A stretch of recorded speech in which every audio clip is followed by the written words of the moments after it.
There we are. Sorry. That was my fault. Hang on a second.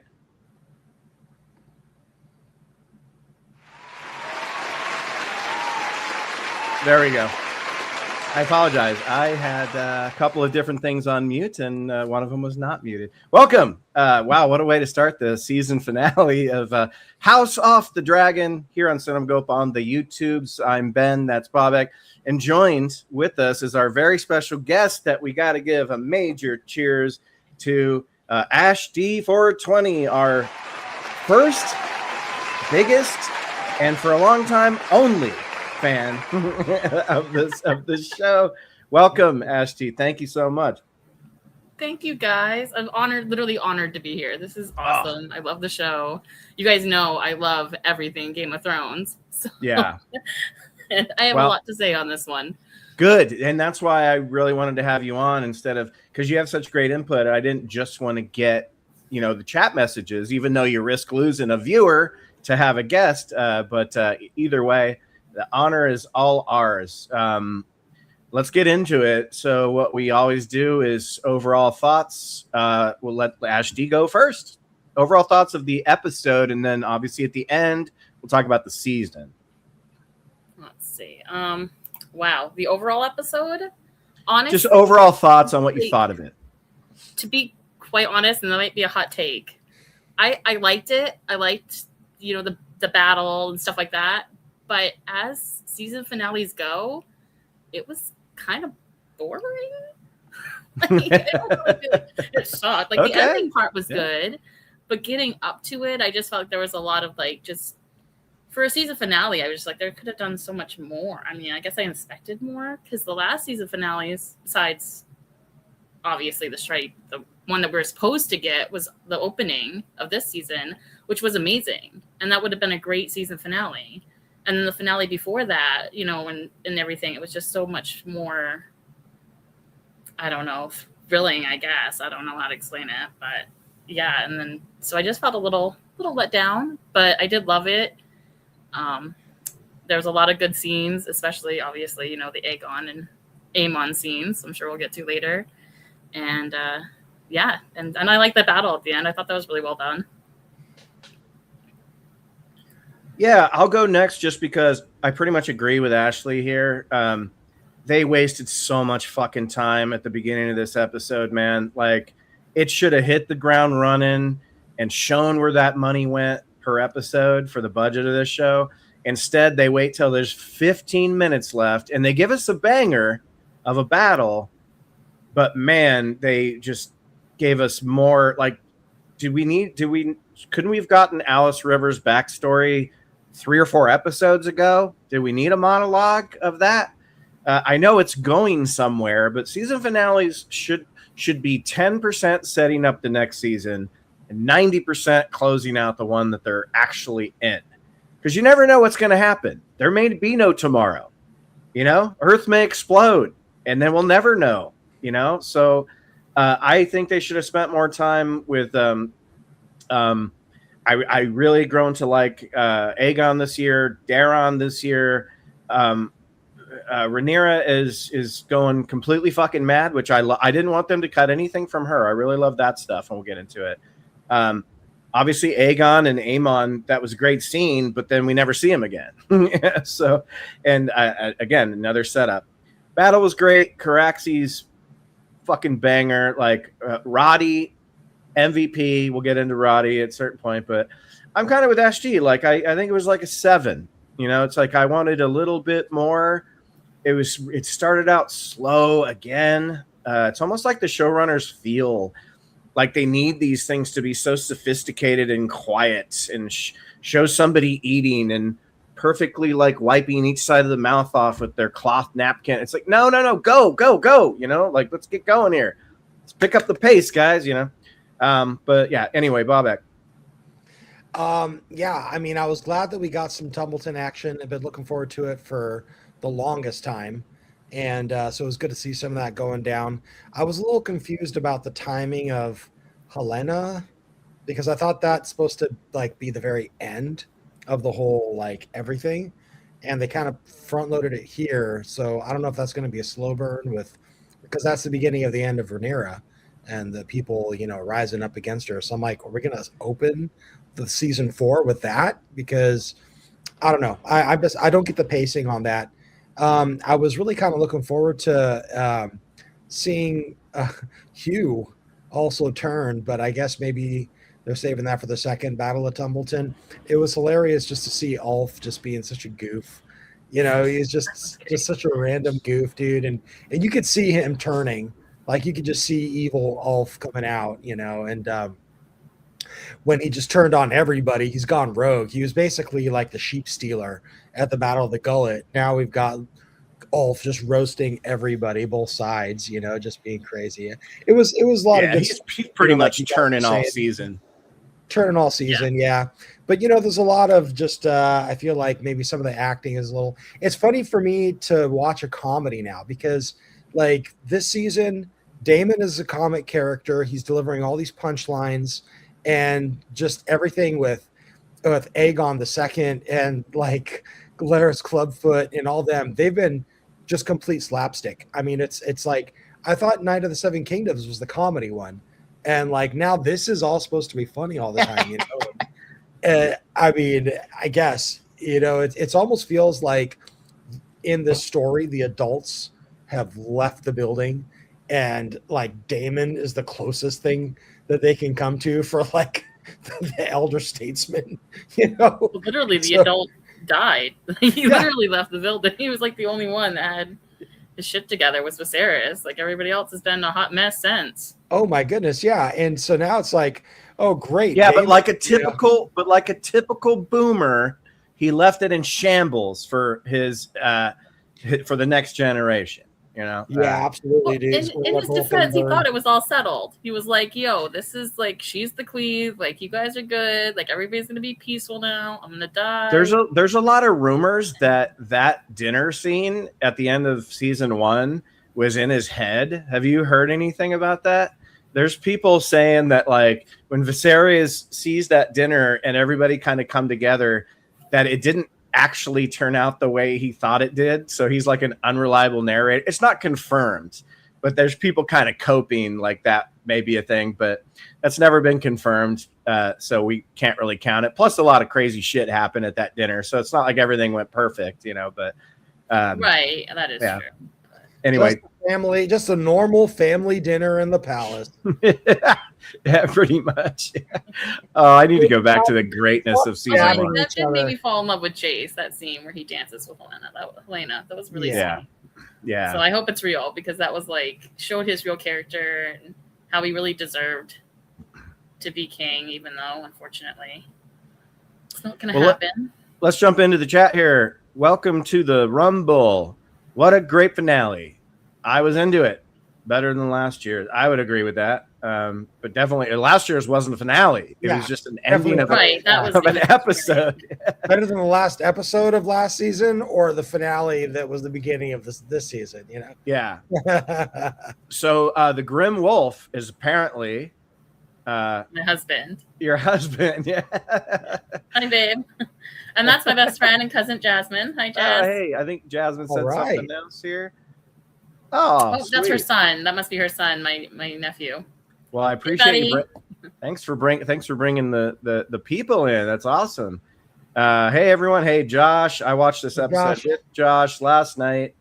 Let's get into this episode. We can start off with I just rewatched the episode. This is one of the earlier scenes where Ormond needs to knight Darren. I always want to say Jace because he just kind of has a Jace.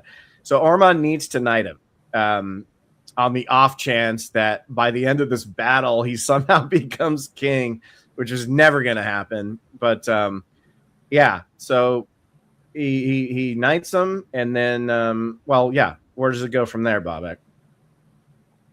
Well, it knights him and they're trying to play out the tension sort of, in all these interactions. And I think that's something that you can always give it up to whoever does the musical score, because without that music, we have no idea how to read a scene emotionally. And, in this, they bringing in a little bit of the danger where, Aemon is kind of a wild card and, he's not going to hurt Darren, but they're sort of giving each other the glances and stuff like, is this going to be okay? I don't really feel like letting this dude put a sword anywhere near me, near my head. But, they go through that and it was good. One thing that as an aside that I do love is the armor that Aemon here or Ormond here is wearing. It when he has his helmet on, it looks to me so much like one of these drawings of sketches from Leonardo da Vinci, where he did like sketches of people in armor and stuff, and he has a sketch, and it looks to me like his helmet and his breastplate and stuff is basically taken from this old Leonardo sketch. Every time I look at his armor and stuff, I'm just like, I'll bet that's where it's from. What it reminded me of, dude, was Don Quixote. Like, how he's wearing all that old broken down armor with the holes in it, and then he's got the funny oh boy, oh boy, she's dancing around. There she is, girl. Lily. Hello. You want to wave?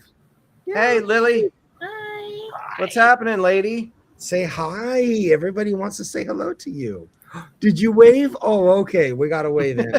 You waved. Good job. Anyway. Oh, Lily, this is going to be the last time for a little bit before I'll see you in person, but it'll be the last time for a while. I see you on the old channel. On the old channel. Bob, costumes are so well done. It's funny because I've been hearing I've heard a lot of people dislike some of the costumes for their, mostly just for their functionality, and you do see the Winter Wolves going for the neck a ton in this episode because their necks are completely exposed. I was fine with them. It kind of reminded me of the Tully's helmets a little bit, just kind of like an overgrown baseball cap. I don't know. So anyway, the good thing about this episode is early on we get them moving into position, even though there's other stuff happening.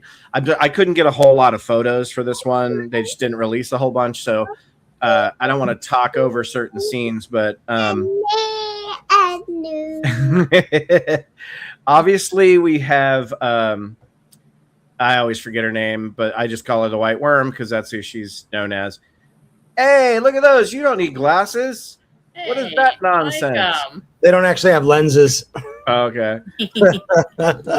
Yeah, Missaria, the White Worm. Yeah, Missaria is shown the door, and me and Josh were cheering when that happened. Now, obviously, it's not the end of her. She actually in the books has a horrific ending, just awful. But obviously they're probably not going to go down that route. And by the end of this, you don't know what's going on. But she basically has one more meeting with Rhaenyra, and then she's just then HR like, I'll see you later, and then they're like, hey, your services are no longer required. Your services are no longer required. But we're going to give you so much gold that you can live wealthy and have your own servants. So I'd be like, all right. Yeah, I would take that deal. Dude. Yeah. I thought about that. I was like, well, she's all set then. She just goes. Yeah, no, I'm gonna. She could have just kicked her. She could have just kicked her right out and sent her back to the brothels. But she was trying to be nice, but she just doesn't trust her anymore. I was shocked. I couldn't believe that happened. I was not expecting that. Yeah, it came out of the blue. Okay. Even though we did get an episode dedicated to basically everybody starting to doubt her, even the head mistress lady who's like, well, who the fuck do you think you are? You're just one of us. You're just wearing better clothes. And then when Rhaenyra's like, I don't really need any information from you. So she's like, okay, what do I got left in the arsenal? Oh, I know. I'll have sex with her. And after that, it's done. So. That confrontation with Baela and her, Rhaenyra, everybody's a tool to Rhaenyra right now. Oh man, you can do for me, and that's even Aemon, who she was so pissed off with last episode and didn't want him in her chamber. She didn't want to see him and all that. As soon as stuff hit the fan, who does she run to? Damon, like right instantly. She was like, I can't do this without you. I need you to go do this, go off your leash and do what you need to do. Damon has always been the real hand. He's always been the queen's hand, even when she was in Dragonstone. Like, she would not know anything of what to do if it wasn't for him.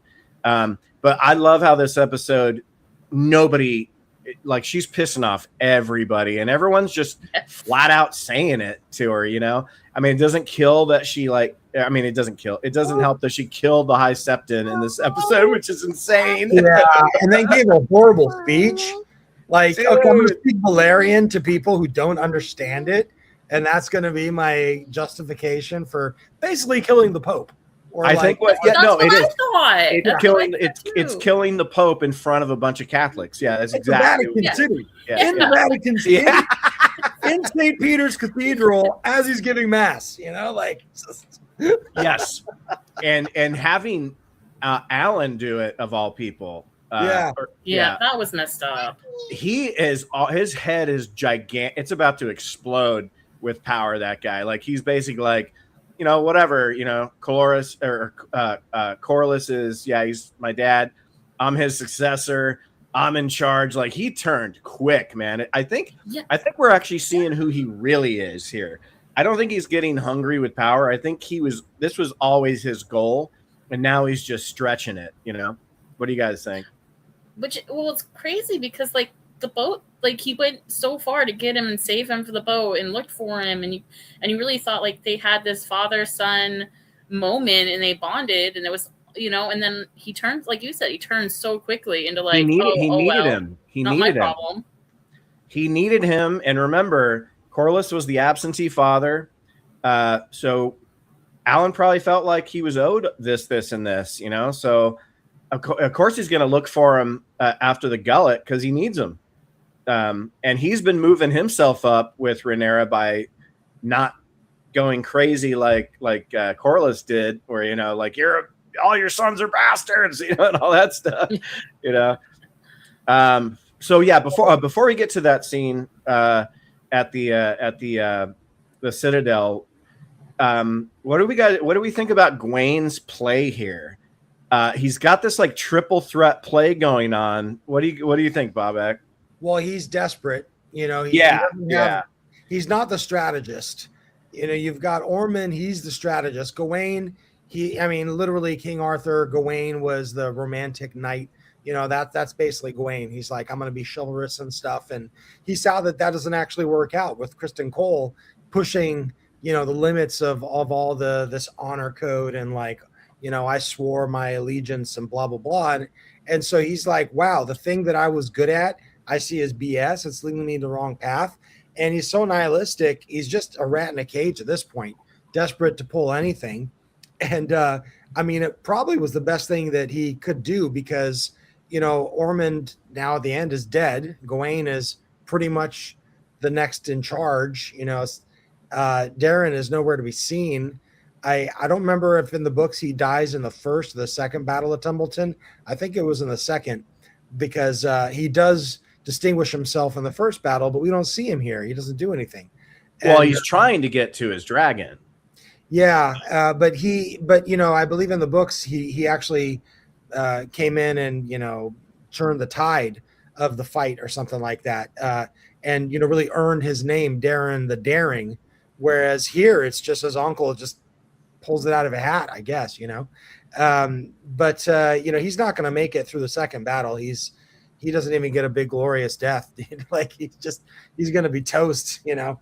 But you know, we don't see any of that. So since the showrunners are not really going with the books, I mean, I'm really curious to see what's going to happen. I haven't read the books, but I'm really, you know, interested to see because it's not what I'm expecting because I know that they're not doing whatever I can look up. So they are kind of keeping it fresh, you know. But you know, they're piecing everything together pretty well.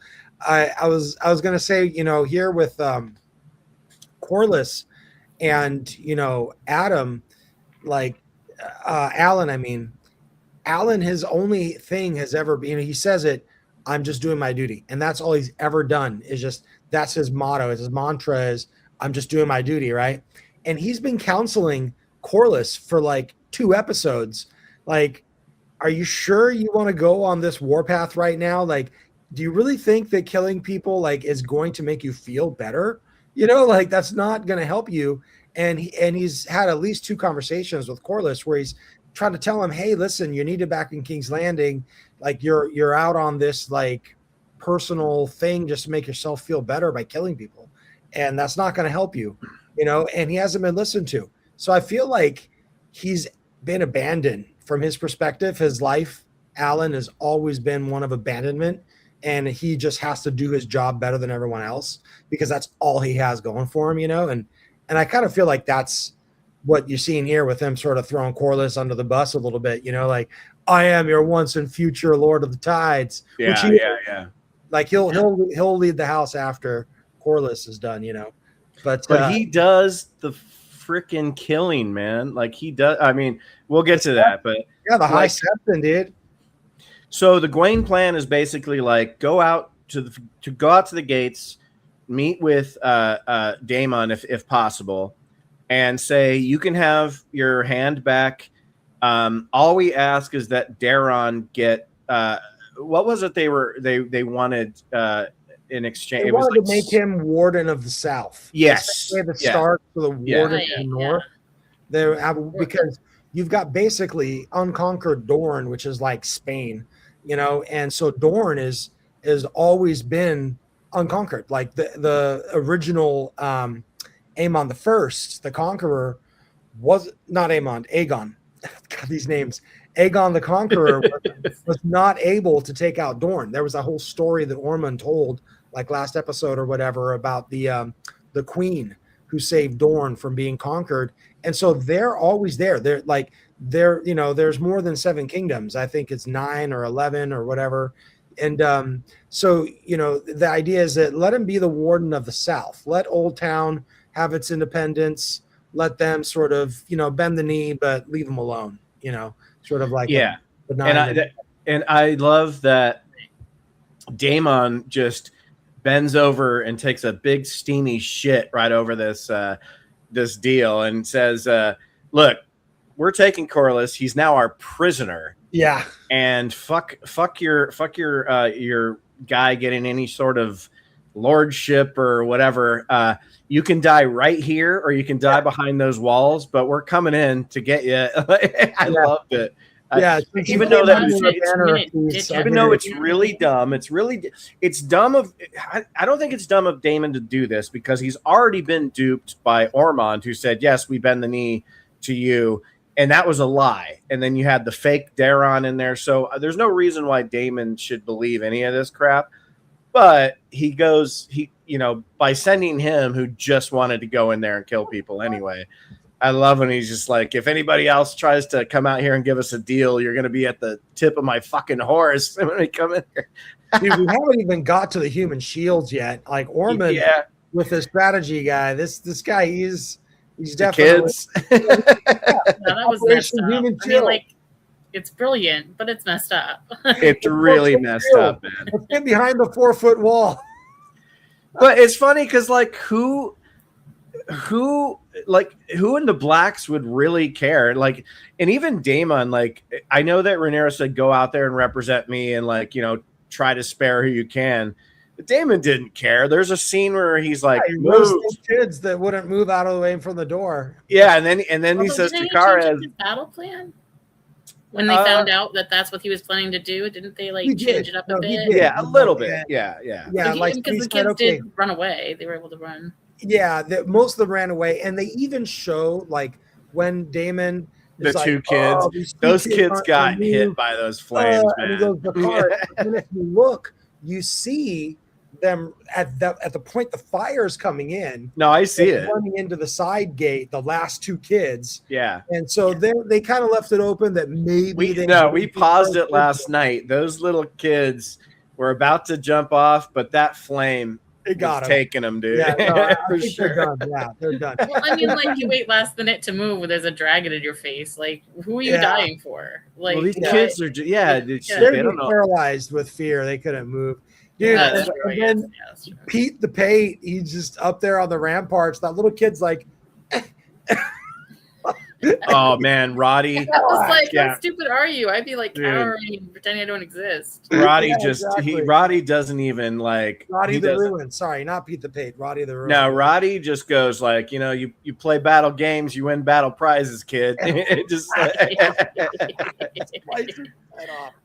Dude, that was he's like the white or the Winter Wolves are like Vikings in this show. They're it's just you see their ritual dance when they're about to go into bed. Like they don't care about some kid. Like if that kid hits him on the kneecap with a little stick, he's dead. Yeah, he's like, you know what? If I don't kill you now, you're just gonna tap me again. I'm gonna have to deal with you again. So, but yeah, it was fresh. I mean, so far as like Game of Thrones showing us something different, something new. We haven't seen that before. We haven't really seen the shields and the kids, but we saw some of those. It reminded me of different scenes in the past, like my favorite episode from Game of Thrones with the wagon train, where you really see the dragons unleash on a standing like army and field army in formation for the first time. Yeah.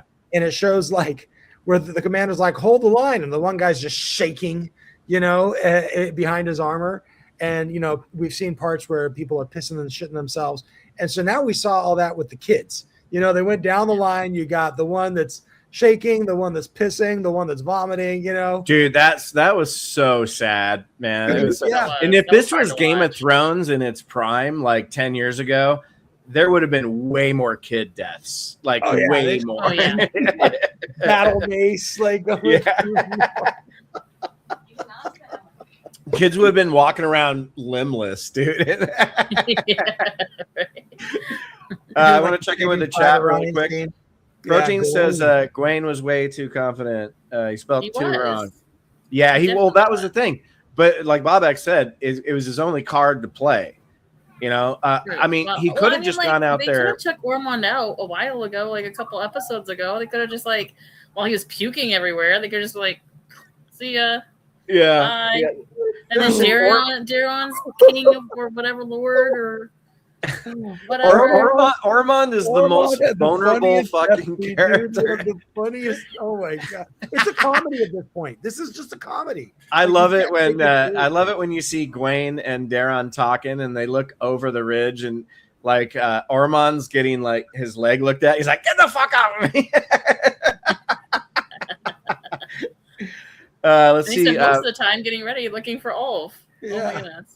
Bobak, could you read this one from Josh, sir? Josh Calvert says, "Do you think if Rhaenyra had been a Tumbleton instead of Daemon, she would have taken the peace offering?" No, not this time, because she also got not double crossed, but when she tried everything with Alicent, it didn't quite work out.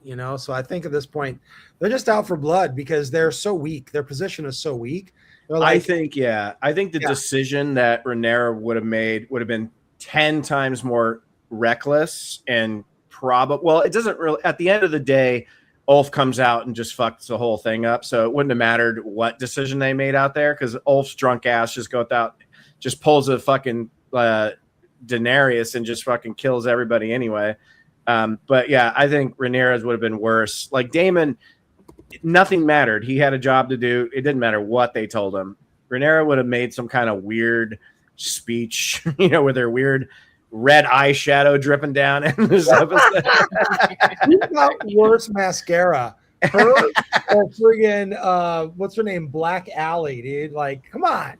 They didn't have airbrushes back then. Please, at least just smudge it or something. Black Alley at least knows that she's like an Avril Lavigne looking, chick, I like her character a lot. I wish they would have given her some fucking dialogue though. But in that scene that she's standing in front of the Septon and making her speech, the whole armor she's wearing, I read online that's for Visenya. Yeah, who is it? Yeah, her. Way It's back like in her. the day, the first of Vhagar, right? She was the first one that rode Vhagar and had the sword. Yeah, this armor, right? Yeah. Yeah, that. I guess that's the same armor that she used to wear.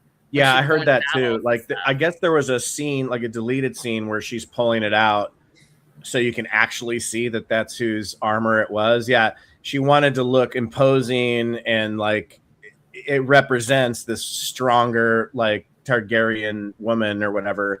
that had her shit together, unlike Rhaenyra. Yeah, and she kind of just shows up in it. She doesn't have her shit together at all. She hasn't her shit yeah, together. Well, that's what I mean. Yeah. But she kind of just shows up She's in this going through armor. her shit, but you do see her look at the crown and stuff like that, but like it would have been cool if they would have shown a quick snippet of that scene where you get some context for why she's dressed that way. But everybody figured it out anyway, like you just said, you know.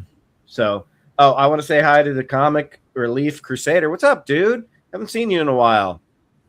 Need to have you on again. Thanks for being here, buddy. Crusader. He's a good dude. He's got a good channel full of good stuff. Okay, so I want to get into this scene. My favorite scene of the episode. It's not an action scene. It's just the brilliance. Well, I want to be able to say it right. It's the brilliance of the actor Ty Tennant, I believe is his name. Is it Ty Tennant? Who plays, Aegon. He is so fucking good, especially as he gets older. He's just becoming a great actor, and I want to watch this scene.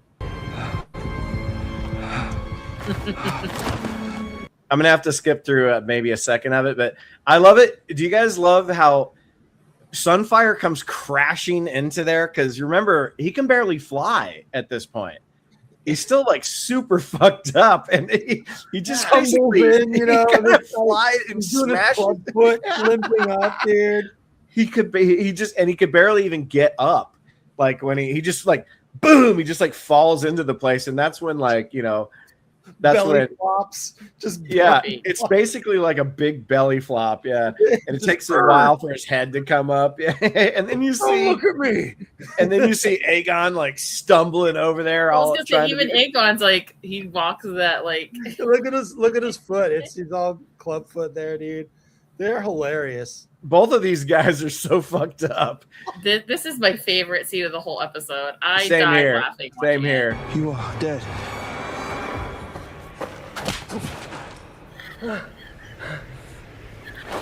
I'm alive. Imbecile. It's like a Jim Carrey line. Oh, I'm alive. And then he goes, I should get you into. I just love it so much though, man. And this whole scene is so great because like Aegon just can't wait to get this revenge. And then he sees like Aemon like all pathetic and sad and apologetic, and he's like, God damn it. And he's like, this is supposed to be he's fun. Like getting mad at him for he's like, this isn't fun. What are you doing? Brother, I beg for your forgiveness. He's like, what? He goes, fuck, what? Fuck off.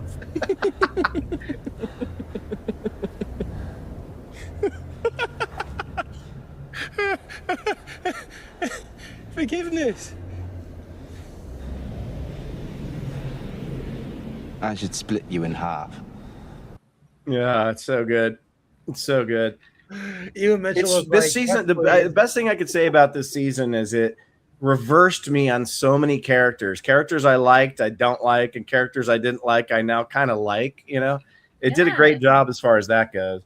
I mean, don't get me wrong. Aegon has done some very messed up, bad things. Yeah, he has, but he's not Joffrey right. level. He was just, you know, right. Well, yeah, he was just.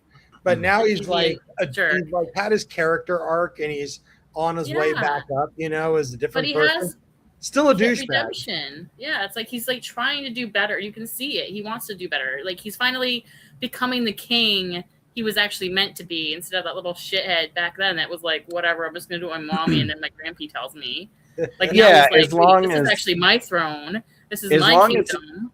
As long as he doesn't go on a warpath of everybody that wronged him, you know, like obviously next season. He can find the strength to forgive his brother who burnt him to death, and like, didn't he like mess up isn't his junk like gone? His dick exploded. Like, right, he exploded his dick. Like that's pretty hard to forgive. I don't think I could just be like, "Hey, it's cool."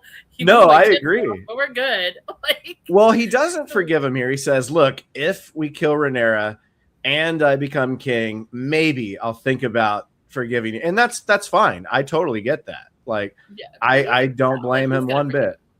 But that scene is so good. That scene is just so good with Sunfire crashing into Harrenhal.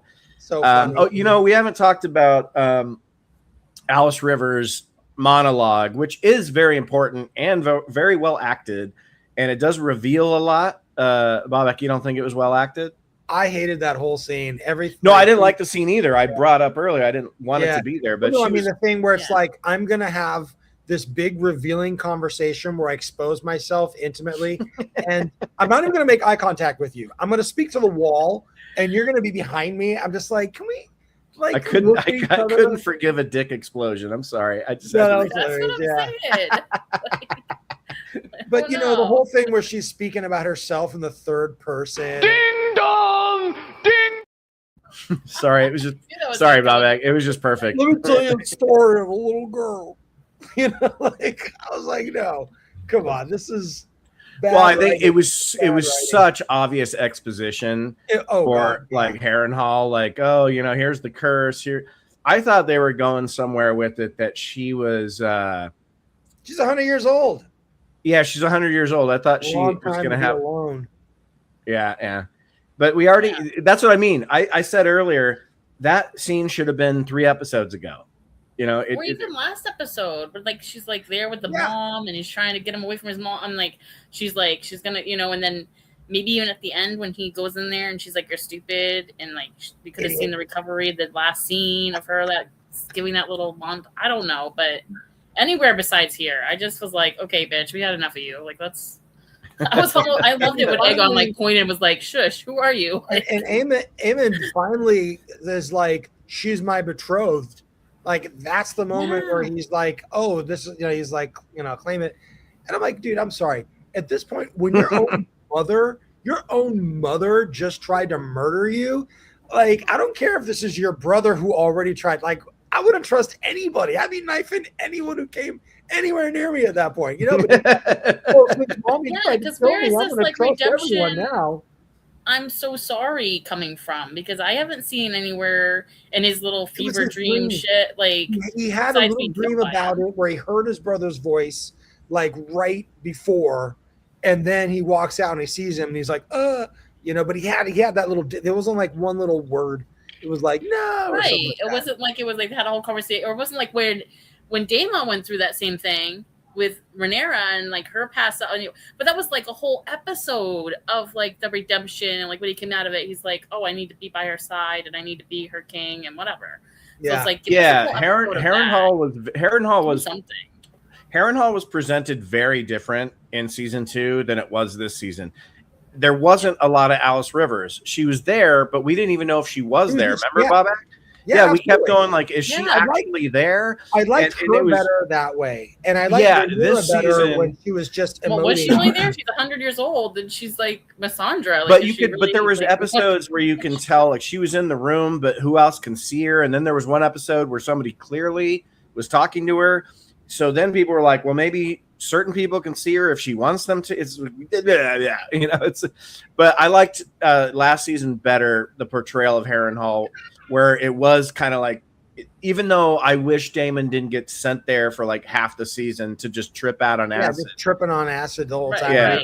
Yeah. He's drinking. But he got to have it. He got to have his dream. It was redemption. He got to have the dream fire visions and the fucking eggs and his vision was a lot of Game of Thrones stuff. It was basically that's what I mean. Yeah.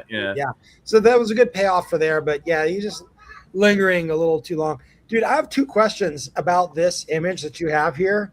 Yeah. Doesn't Rhaenyra look like the evil queen from Snow White? Like she with that crown? Yeah. That's all I see. And number 2, how did Willow end up over in the bottom right corner over here? Dude, that's Dan Folger. I know, but that looks like Willow right there, dude. Yeah. Willow Afgood. She's like, what are you doing on stage, you peck? Yeah, he's got that look. I'm Willow. He does kind of look like Willow. Anyway, I've been dying to ask those things. I always said Dan Folger looks like an overweight booger from Revenge of the Nerds. But not an overweight booger, but overweight Booger, the character. Yeah, the character Booger. Yeah. While we're talking about, he spelled dog. That's my favorite Booger line. yeah, CAE or CAT also smelt dog. Okay, let's talk about Dragon Dreamers because we got to get into Helena. My favorite I'll character. reload my drink for this one. So I feel if Rhaenyra had just looked at the quilts that she had been making this entire time she's been held captive, which basically is like a recap of every episode that we've seen this season, she would have seen that she's going to throw herself out the window. Yeah, right. She didn't care. Well, and that was such a good line when she was like, "Our father would hate you for this." So it's like it's true. Yeah. And I don't know if you noticed, I'm wearing green tonight on purpose. Oh, nice. Oh, Team this Green. Scene is what turned me from Rhaenyra. Right before she killed the Pope and everything and all the other shit she's been doing, I was like, I'm done with the blacks. Listen, I'm over your bullshit. You're not a good queen. You haven't done anything good except for piss everybody that's ever worked for you or ever been on your side bad. Yeah. And then you're going to treat Helena, who even Alicent said is the kindest and sweetest of them all and the most gentle. And she just wants to live on her farm with chickens. And this bitch is all like, oh, I'm just going to force feed you and I'm going to do all this shit and I'm not going to listen to you. And I'm going to act like you're crazy and I'm going to force out dreams. It's like, she just pissed me off. I'm done with Rhaenyra. She can burn. Well, it's funny. Rhaenyra never gave a shit about her ever until she found out she was a dragon dreamer, and then she just couldn't get enough of her. Right, we have and to then take care sister. of you. Yes, everything's sister. Like, no, I don't think they had any screen time together in season 2 at all. Like, she didn't give a shit about her, and as soon as she was irrelevant. Alicent has to let it out of the bag, and Alicent doesn't care about Helena either. She basically is leaving her there to die. And Helena, it's great. Like, this is the second or third time in this episode that somebody goes right up to Rhaenyra and is like, you suck. Like, she says, this place is ugly. This world is ugly and you're ugly. And I was like, man, nobody cares about Rhaenyra anymore. Like, nobody cares. Like, everyone's just saying what they want through Rhaenyra because they're sick of it. That was great. Well, that was great. She's done them all wrong. Every single one of them. She's done wrong. Like, and there was so easy fixes. She could have let Ulf. Hell, she could have let Ulf run his own little. I don't know. Give him a room somewhere and be like, go ahead and have your buddies in the room, and you all can get drunk in there for all I give a shit. Well, that's her whole point. Is like she doesn't think about Ulf at all. That's the point. Is like right. She's just like Ulf, you're here for me. Like, there's a line in this episode, like, they're like, oh, they got dragons. And they go, yeah, she's got commoners riding the dragons. Who gives a shit? Like, a bunch of losers. But yeah, dude, well, Ulf becomes the most destructive force that we've seen on this fucking show so far by just not giving a shit and just destroying both sides, which I can't wait to find out. He's done with people in power telling him what to do when he's a dragon rider. Essentially, is how he's seeing it. So he's like, you should be glorifying me and putting me on a pedestal. Yeah, but honestly, the way his character's portrayed, even if they glorified him, he seems like someone that would just always want more and more and never feel like he was treated good, even if he was knighted and, loved and thrown gold at him and women at him. He just seems like that kind of shithead that was always going to do what he did because he's just a drunken dickwad, So, but that's true. Yeah, but Bobak, we were talking about a little friggin' place and be like, here, take your wife here. You guys can be safe. Bring the husband, bring her whole family, like whatever. Here's a little plot of land. Here's a place you guys can be safe. Oh, you're talking about Hugh? Yeah, Hugh too. Like everybody, there's just so many small fixes that she could have just given a little bit. Hugh's whole world got completely flipped upside down when he went to go and get his wife, and she's like, "Fuck off!" Like, I don't care about your dragon. You should have been here for us. She's definitely wrong in assuming that, but I understand her situation. She's been just getting almost raped on a daily basis, and he hasn't been around. So she didn't see the big picture, but he did kind of lose it there. And obviously what happens with him in this episode, though very short, I thought there was going to be more to it than that. I was kind of bummed out. Way too short. Yeah, I was kind of bummed out. All you really get is like, Daemon going, hey, is that Hamma's dragon? Yeah. Find out what the fuck he's doing here. He's supposed to be guarding King's Landing. Yeah.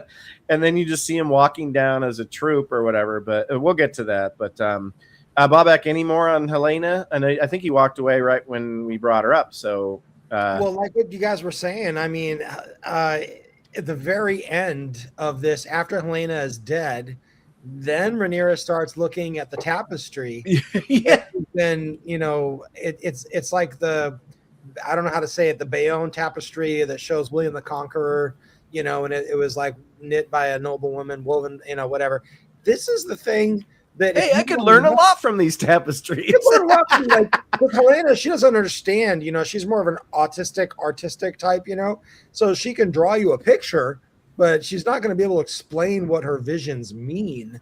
Like she's just going to be like, oh, you're sitting in the iron chair and you're being roasted by flames. Like, okay, yeah, that's pretty much. Rhaenyra has now been told, like she's seen her own end, in flames and all this without actually knowing the specifics of it. But this is the tapestry that we see in the title opening shot. Yeah. Where as the different, because Game of Thrones also, they had the big chandelier for the opening shot, and you would go and zoom into a different part of the chandelier to see which lands and which events were going to be, in that season or whatever. That chandelier is in the Citadel. It's where the Maesters, it's in the only university that, it's like the chandelier in the library of Hogwarts or whatever. And that's the main, object that tells the story. And over here, it's Helena's tapestry. And so now Rhaenyra has that in her hand, and it's just finally dawning on her to look at this thing, after Helena's gone.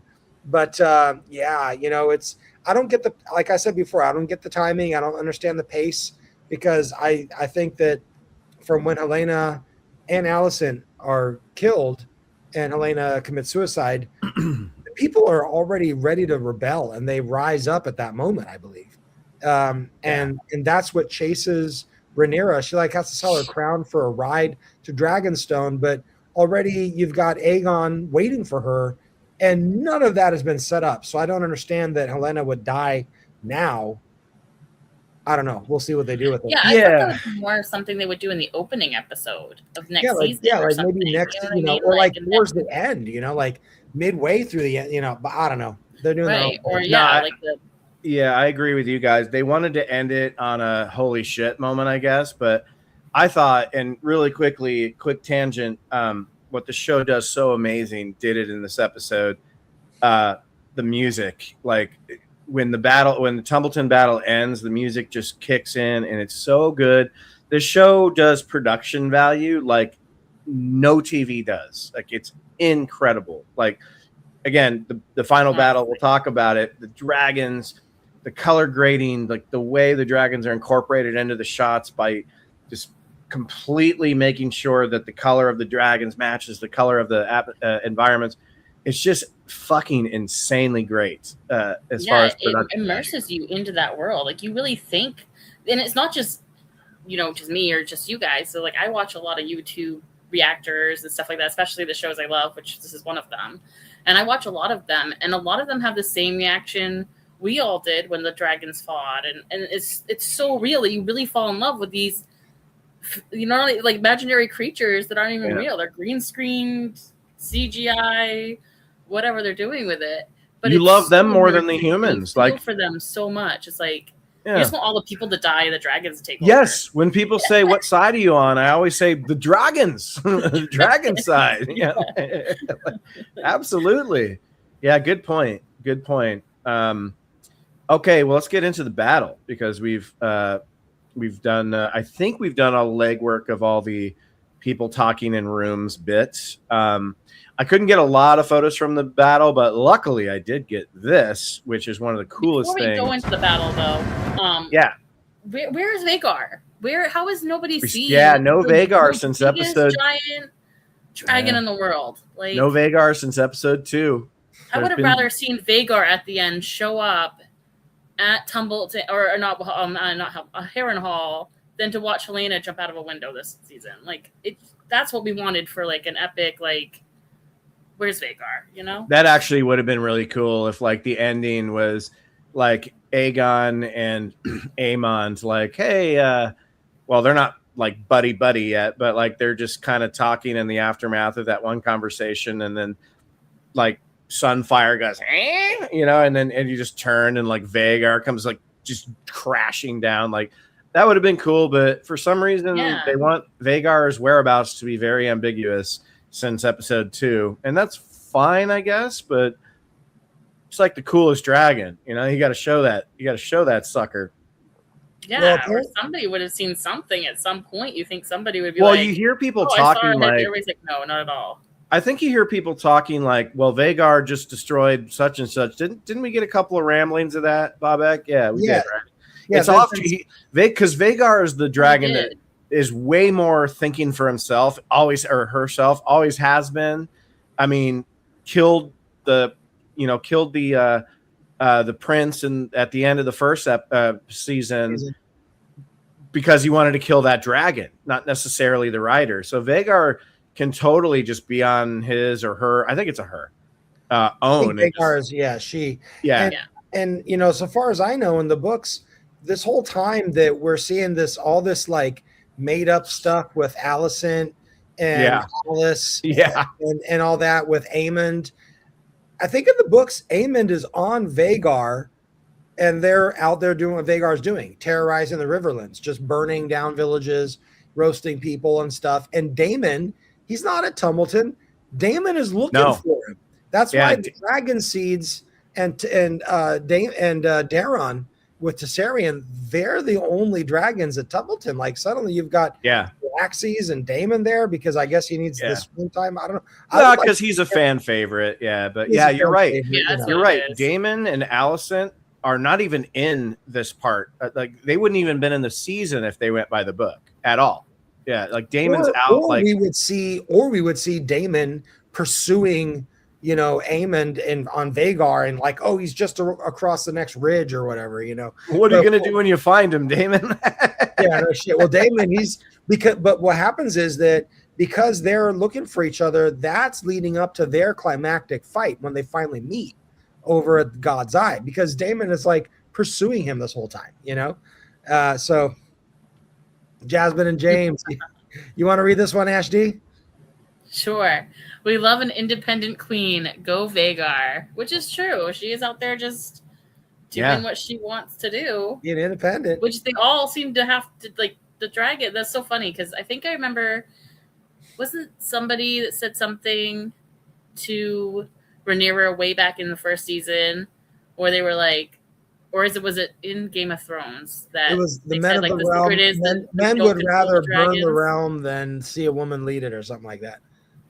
No, the dragon, about the dragons. So something about they think that we control the dragons, or we think. Oh yeah, well they sprinkled that throughout a lot of the entire series of House of the Dragon. Like even in this season, they've said things like the rider doesn't change the dragon changes the rider. You know, like so you do get a lot of that. Yeah. Because remember, the dragon picks the rider. Well, not always. They're kind of born into it, I guess, but. You still have to, and correct me if I'm wrong, but all the dragons are named after all the gods. I believe so, because the dragon handlers are priests. The dragon handlers are priests of a cult, and they are, you know, religion, and to them the dragons are literally gods because they are magical creatures.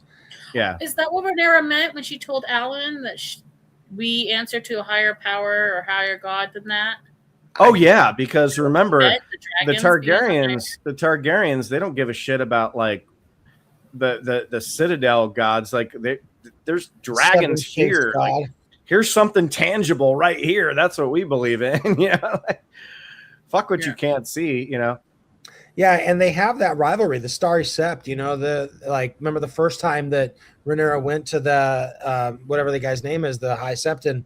And he was like, look, we don't recognize dragons as a good, like, yeah, they're gods, but they're evil. Like they're devils, you know, and like we are against them from a theological point of view, you know?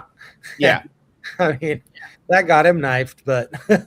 Well, that's why like what you were saying, Bobak, like it's the equivalent of, you know, a president or like a prime minister or whatever going up to the Pope at the Vatican and killing them, and just saying like, yeah, no, we don't believe in that. We have nuclear weapons. Those are our gods, Well, and I thought that when that scene happened, I was like, damn, even King Henry didn't have the balls to kill the Pope at that time. Yeah, right. He separated from the church. We need to go in and kill the Pope. Yeah. Or behead the Pope, like that's just crazy. Well, who is right? Calling the archbishops. Josh asked, who will become Helena's dragon? Well, who is riding Helena's dragon? Nobody. It's nobody. The dragon's just chilling in the dude. That dragon's been chilling forever. That's right. Yeah. Yeah, just munching on fucking sheep or whatever they do. Maybe her daughter, because her daughter still. That's what I was surprised when she jumped out the window. I was like, "But what about your daughter? Because isn't that why she didn't want to run away with her mom? She didn't want her daughter to be left alone." She hasn't seen her daughter since then. We don't know what happened to her. Yeah. Like presumably her daughter's already long gone on to some other continent or some. Hopefully. Speaking of the window that Helena jumped out of, that's also the same window that in Game of Thrones. Yeah. That's right. Yeah. I saw somebody on Twitter go, they need to barricade. Somebody on Twitter said they need to barricade that window. Well, they kind of do at the end. Yeah, I guess. Yeah. They were putting those scenes side by side, even though you don't see Helena fall. But in my dumbass, like at the end of that episode, when I saw the quilt and the tapestry like over the window, I was like, "Oh, Josh, did she escape?" And it's like, no, I don't. He's like, "I don't think she escaped, dude. She didn't use that as a sheet to like repel down." For a second, I thought the same thing. Just a 1 second thought. One second thought. Is that why she stopped working on it? Because it's long enough for her to crawl out. And then I thought, and I was like, no, because I know that's one of the things that YouTube has spoiled for me is what happens to her. So I was like, no, yeah. I think I think her hunger strike was originally her idea for killing herself, and once they started force feeding her, she's like, "Fuck it, I'll do it the fast way." Well, let's jump back to this. So yeah, they've got the kids there. Look at that screenshot. Ooh, it looks like dude. Matt Smith would play a good Frankenstein's monster just from that shot right there. Yeah. Yeah, he's ready to roll, but I gotta say, Damon gets his ass handed to him in his one-on-one fight. I mean, he gets his ass kicked in that battle. Yes. But look at Caraxes just like fucking walking down to her rider.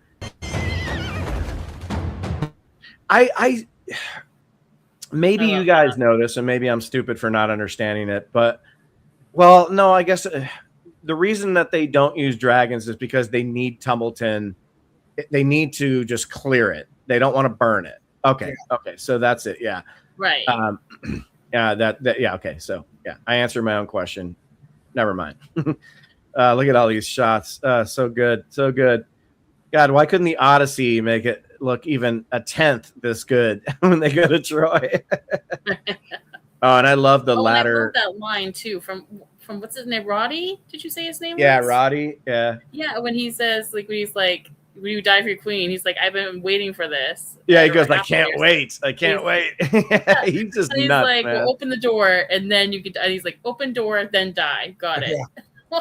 Dude, and you just see like these people trying to get up these ladders, and they're using everything like hot oil. I heard back in the day they used like really hot sand, which fucked you up because not only was it hot, but it like got everywhere and got in your eyes. Yeah, it would blind you. I just hate to be one of these just like fucking pawn troopers. It's like, hey, get up there, and you're just like, okay, I guess I'll be the first to die. Yeah, right. And then look at Caraxes with that long ass neck, man. Yeah. Again, just like I can't remember when I've seen like dragons on screen where you don't even, your mind never even goes to, oh wow, that's CGI. It just doesn't compute that way in this show. It just all looks so seamless. These poor kids. Look at he does tell him to get the fuck out of the way. Yeah. He gives them 3 seconds to get out of the way. Which is row for Damien. Look at how scared they are. He's get out of the way, kids. Okay, 3, 2, 1. He's already been gone. Okay, we're gonna settle this debate right here. I think those kids are fried. Yeah, I agree. I think they're fried too. Dracarys. All right. See them running right there? Yeah, well, no, watch. Oh wait, did they already run? Well, they run to the door, but I think No, I know, flames but go there's in the door. a shot from this. Oh wait, no, yeah, The there's a flames go shot in the door though. There's a shot right here where you see these little CGI kids right there. I mean, yeah, dude, that kid got nailed, man. Look at, Oh, yeah, look he at got that. nailed, but he was like running as he got nailed. No, he almost made it, but right there, Yeah, right he's, he's gone. Yeah. But this is probably the best shot of the entire dragon season. head burst through the door, dude. Dude, Here it Caraxes comes Here it comes. busting through. Oh, I love this shot.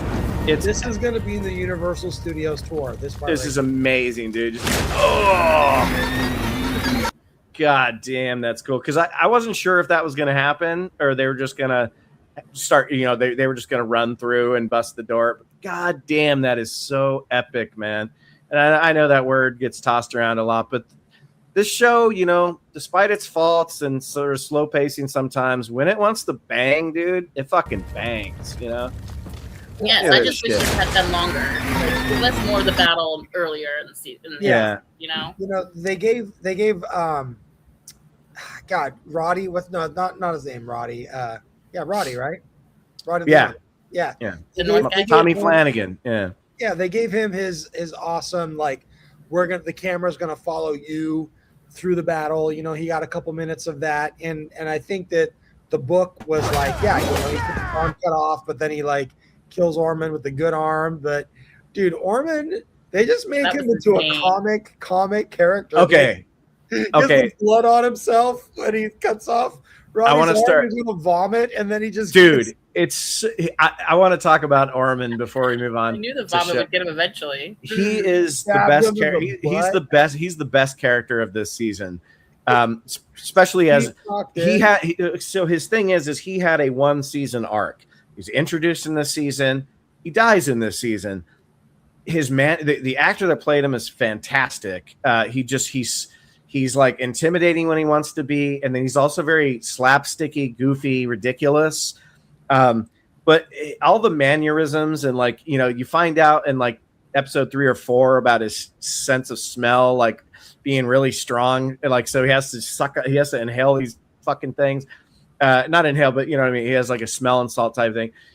And in this fight he has with Roddy is like every single aspect of him. He's actually a good fighter. Yeah. But he's a pussy at the same time.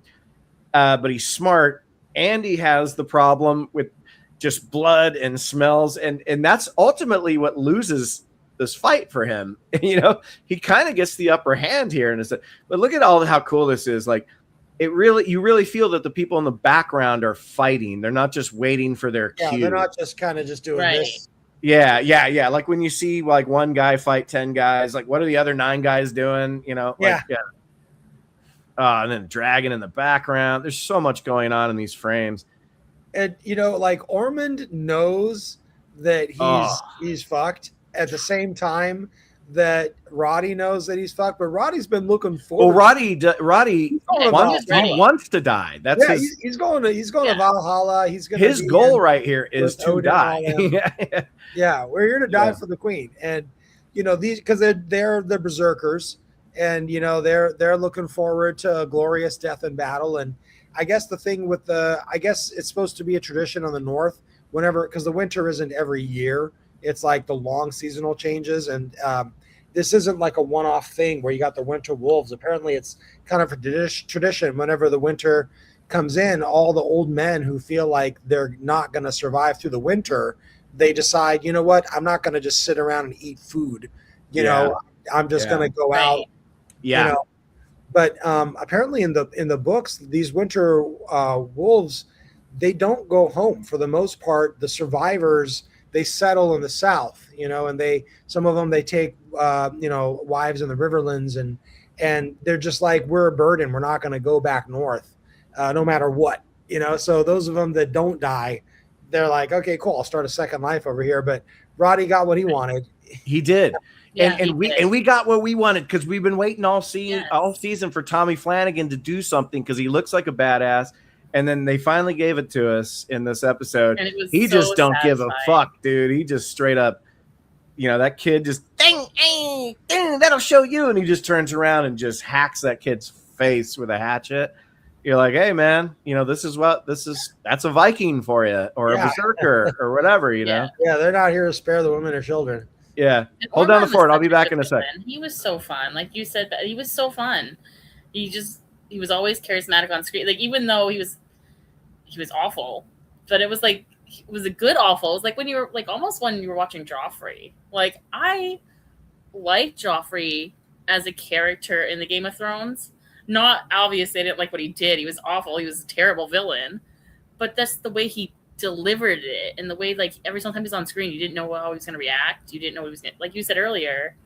I think it was you that said that, right? About the sword, and he was knighting him, and he didn't know if he was going to take his head off. Yeah. They try to really play up that wild card, aspect in these scenes with Ormond and Darren and Gawain, and they definitely had that going with Joffrey. He was just a loose cannon. You never know who he's going to start torturing. I love right. Like, you were just as scared as Darren was. Like every single time he was on screen, you were like, you could feel the tension of like, is he gonna hug me and tell me he's proud of me, or is he gonna like freak out and smack me or do something or kill somebody randomly? Yeah, just like randomly kill a servant, just because he got some bad news. I felt like when Ormond was running through the streets with his guard, and he's looking for Ulf, and they can't find him, and then that one servant comes up and is like, "The battle has begun, sire," and he's just like, "Thanks, Captain Obvious," Yeah. and he's like, "Sir Gawain's parlay didn't work," and he's like, "Wait, what? Hold on a second." And like, you feel for this servant. He's like, "I'm just gonna have to stand here and just tell him what I know and just take it," And that was literally what Ormond said. He goes, "The battle has begun, sire." He goes, "No fucking shit." Yeah. I feel like HBO saved up. Like, I don't know if they probably don't deal with the same FCC regulations as actual TV shows because it's cable. But isn't there like a limit to how many F-bombs you can drop before you start paying a fine for every F-bomb? No, not for HBO. I think not for like, if you remember when cable became cable with your Showtime, Cinemax, HBO. They're not beholden to those rules. No, that was the purpose of those channels and why you had to pay for them sepaperally, because they weren't regular television. You could hear the F-bombs. Yeah, right. you could show sex scenes, and you weren't. I mean, when you're in a movie theater watching a movie, there's an NC-17 rating, which is the kiss of death for any movie. If you get an NC-17 rating, it's not going to get in very many theaters, so you have to tone it down and cut out certain scenes. But shows don't really have to do that, which is great. They seem to be able to do it. It's like PG-13 is the money spot, with movies. Oh, dude, Game of Thrones wouldn't have existed if they had any of those limitations, because that show is wild, man. But it seems like they were saving up that makes this one look like the fucking never-ending story in comparison. Honestly. Yeah, but I feel like they saved up a lot of F-bombs for this episode. Everyone's just like, fuck this Aerys and fuck this and fuck that and oh my fuck. They say it they say it a lot, but it makes more sense when they're saying it in the heat of battle or when there's more like going on. But they say it quite a bit. It just resonates more when there's a lot of shit going on, There's a lot going on. So look at the beating that Ormond takes to his teeth right here. Yeah, honestly. Oh! I thought he was going to decapitate him right there when he had that going on. I really look thought at the size of that shield, too, dude. Him. That shield is no bullshit. That thing is thick. Boom! It takes some teeth out for sure. We see those teeth missing. But look at Ormond. He's he talks a lot of shit, but he's got his he's not bad. And then whack! And this is the greatest right here, man. That's crazy. This is so great.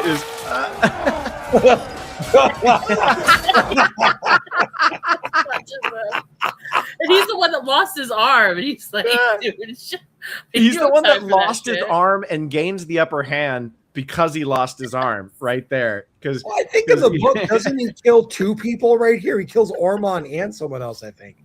So they kind of tone that part down a bit. I really thought he was gonna full go. I was like, oh no, we're gonna watch him puke again. And then you get dude, so he takes his dirk and he puts it up his ass, which I've been listening to people like crazy YouTubers, I guess it's the best place to go because it bypasses the chainmail and goes right up from the back. Got that artery right there, you know. Makes Yeah. sense. Yeah. I mean, Puts it right up his bunghole, man. I mean, this is my second favorite line of the whole film. fucking. I don't know. Dude, this scene makes me go, why didn't they use Roddy more, dude? God damn. Like, we could have been getting this shit all season long. Dude, he's just Gaddafi, that guy. Season, they could have introduced him last season. Well, just he's did, introduced like- in episode 1 of this season, but then he just shows up going, oh, in the background until this episode, you know? Right, Yeah. right, yeah.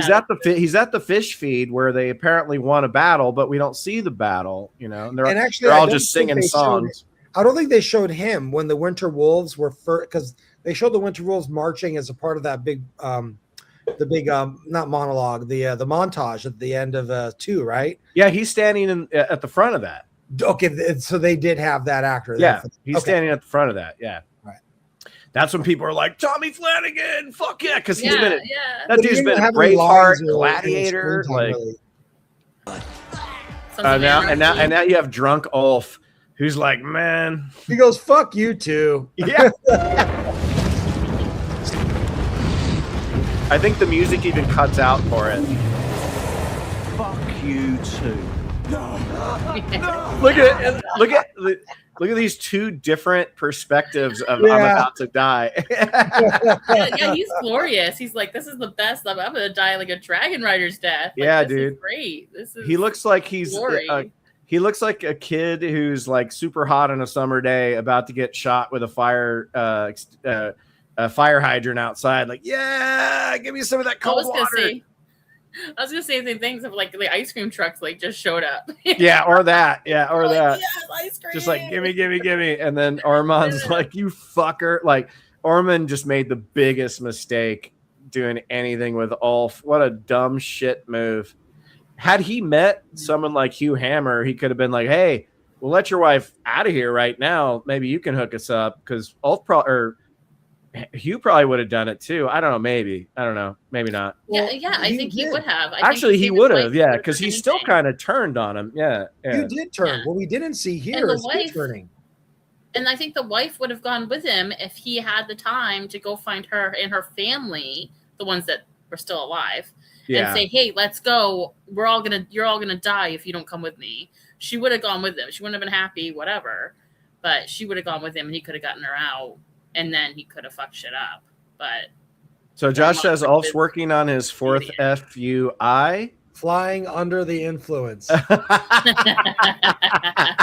honestly, All right, that's good. All right. So Ulf the doof, dude. But you know, I mean, And then after this, that's as many clips as I can give. After that scene, Ulf is just destroying Tumbleton, like yeah, absolutely decimating it, just like Daenerys,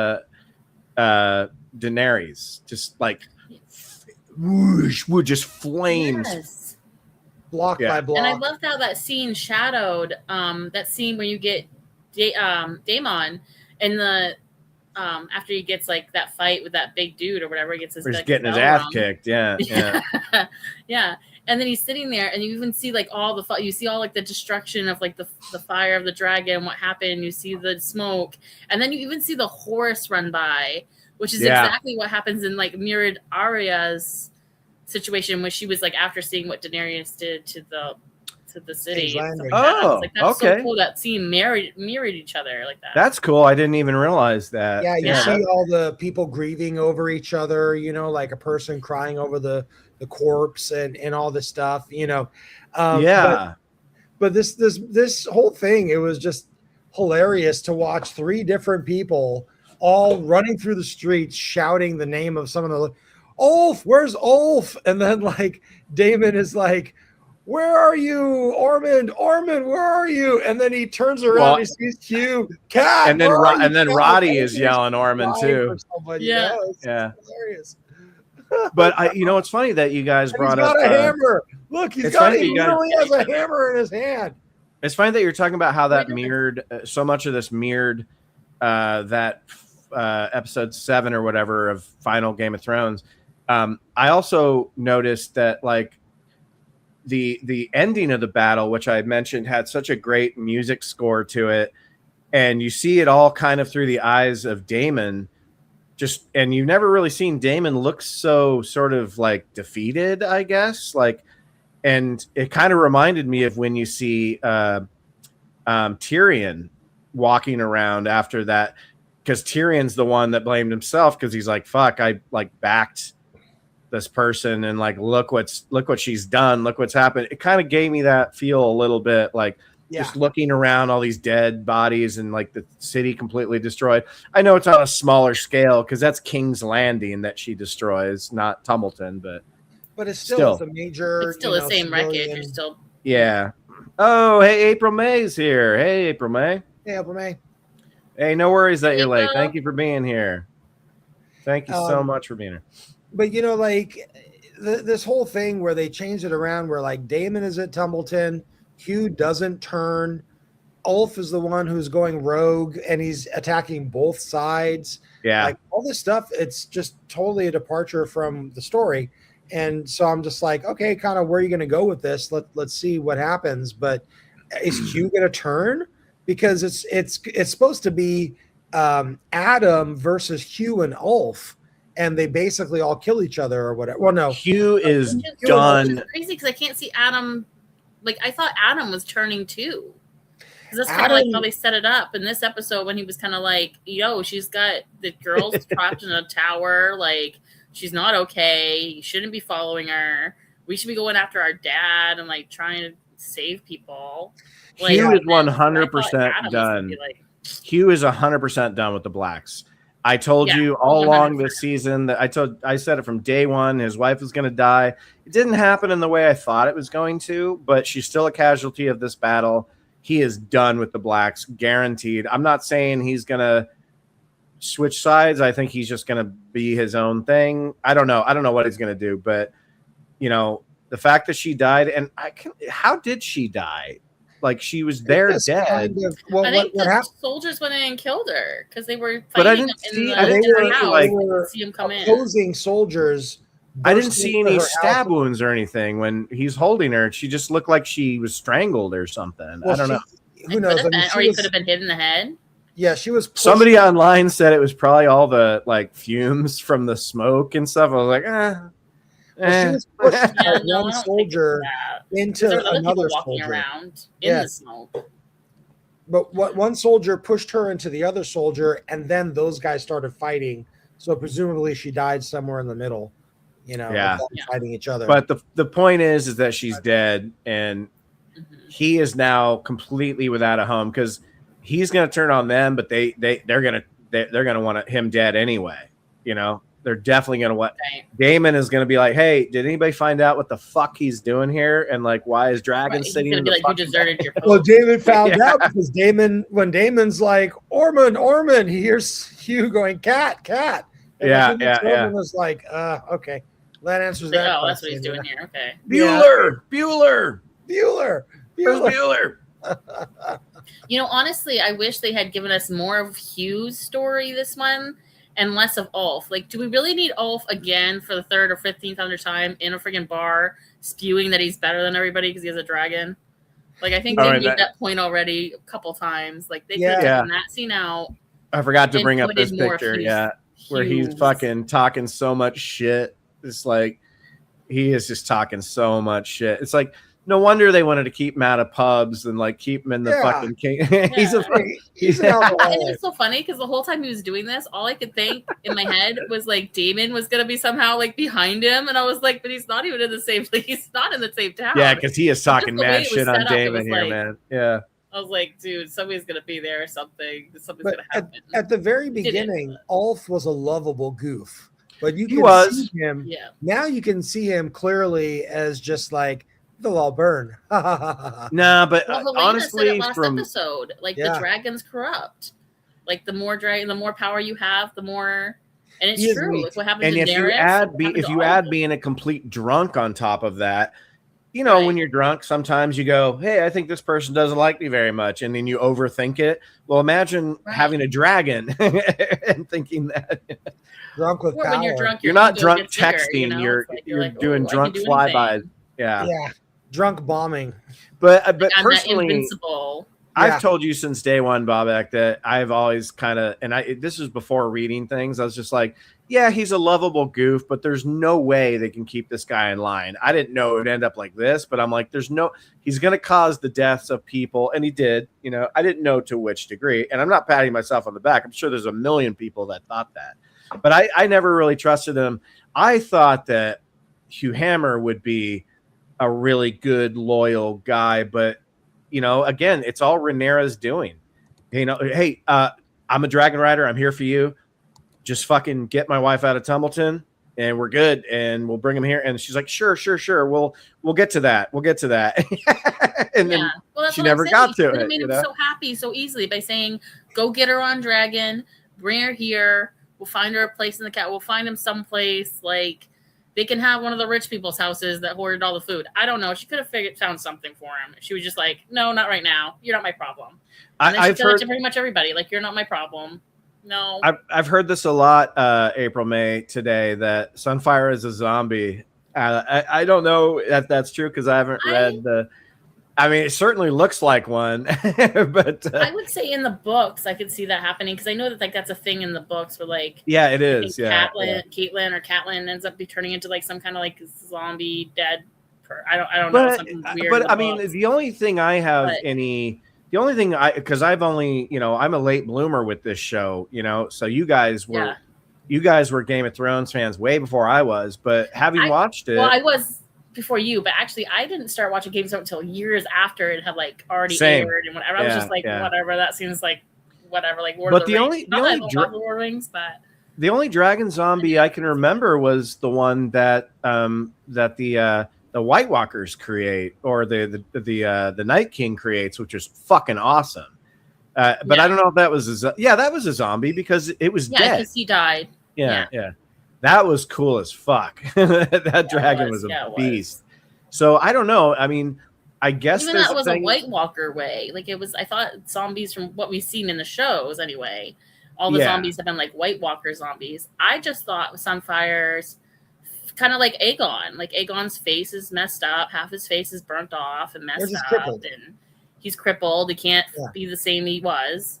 And it's the same thing with Sunfire. Like he's just crippled, and half his face is rotted off or burnt off or whatever from the fight, and it's just wounds. But I thought he was, from what I see, he's still alive. And I think the whole thing was he was hibernating to sort of like rehabilitate his body. But he eats other dragons, but does he eat brains? If he just eats the brains, Vhagar pretty much got a big chunk of that other dragon. Like pretty much ate that whole dragon. What is this? This zombie is like Lady Stoneheart, Aegon's rezzed Sunfire. Okay, I don't what. I think that's over my pay grade as far as the show goes. Oh, so that's what I love about April May. When Aegon went to visit Sunfire, he revived Sunfire from going there. And maybe laying on him. April May drops bombs in here, man. We're like, I'm like, fuck. She knows the lore. She knows. I love it. A fire white, not ice. Okay. Let's see here. I want to play a clip real quick if I can find one. Never mind. That's right. I couldn't get that clip. Bummer. I love the the montage at the end of this season. Remember Game of Thrones did that so well when a season was wrapping up, and it would just show everyone in their plate. And I know last season of Hot D did that. That was because they didn't have a finale to show us, so they just spent the last 10 minutes montaging the puzzle, or the chess pieces being put in. But the way this season ended was pretty great. I think this is my favorite season finale of these three. I mean, I love the season finale of season 1, but it was smaller stakes, but it was setting up the big stuff to come, and I liked that. But not a lot happened aside from Vhagar killing. God, I always forget that first heir's name from season 1 because it wasn't Jace. It was Jace's like older brother. Jacaerys. Is it just no? Younger That's brother. Jacaerys, Well- Lucerys, and Joffrey. Yeah. and yes, okay. And then But Lucerys. that scene, I'm talking about this. It was actually Lucerys, the second son that was killed. I'm talking about this scene.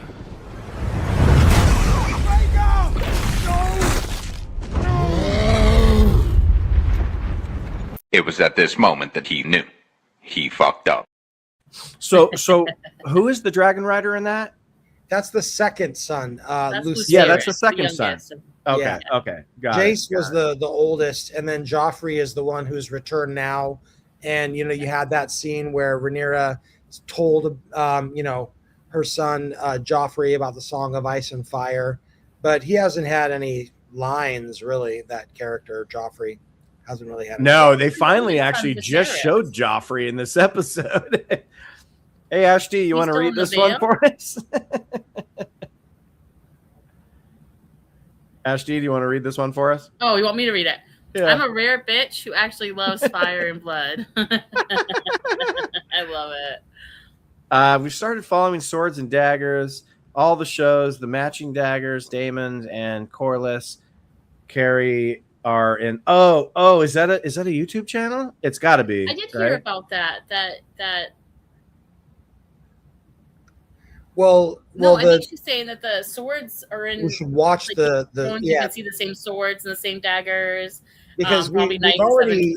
I didn't realize that we should also. Oh, yeah, you're talking about the I heard difference. about that online. Yeah, no, I've been following some of the swords that they use because they never say them in the show, but they're all named. Yeah. But Yeah. that dagger that is the dagger here, that's the dagger that Arya is going to use to Yes. kill the Yep. Night King at the very Valerian end. Yes. Steel. Valerian That's Steel. not- yeah. Yeah. And it's the dagger of that has the story of the fire and ice inscribed on it by the maesters that only heat, like the ring Frodo has to destroy, only fire will tell. You heat the blade up and it'll show, Right. It Right. tells you the scripts. yeah. The prince Yeah, that was so- promised and prophecy. Sorry, April May. For a second, the way you phrased that, where follow, I thought you were talking about you follow a channel because there are channels that are just dedicated to the weapons and the armory of these shows. So I thought maybe you were talking about that, but okay. Yeah, I do like not- that they have that lore in there for. Yeah, I do too. Like, and you remember, I think it's the first or second episode of Game of Thrones. In the very beginning, John gives there's a sword that is exchanged right at the beginning. He gives it to I can't remember, but there's a sword that's exchanged. That's like, You're talking about the Mormont sword. yeah, I think is that the one that yeah. It's the sword that he Oh, gets from the commander Mormont. Yes, that's Commander it, yeah. Castle Black. Yeah. But Yeah. that sword should go to the younger Mormont who is off with Dany, and he doesn't even know that his dad has died at the wall until when Tyrion tells him. But that sword, they have a whole thing where Jon Snow is like, this sword was given to me, but it actually should go to you. And the younger Mormont was like, no, my dad gave it to you. I want you to keep it. Like I'm not worthy or whatever.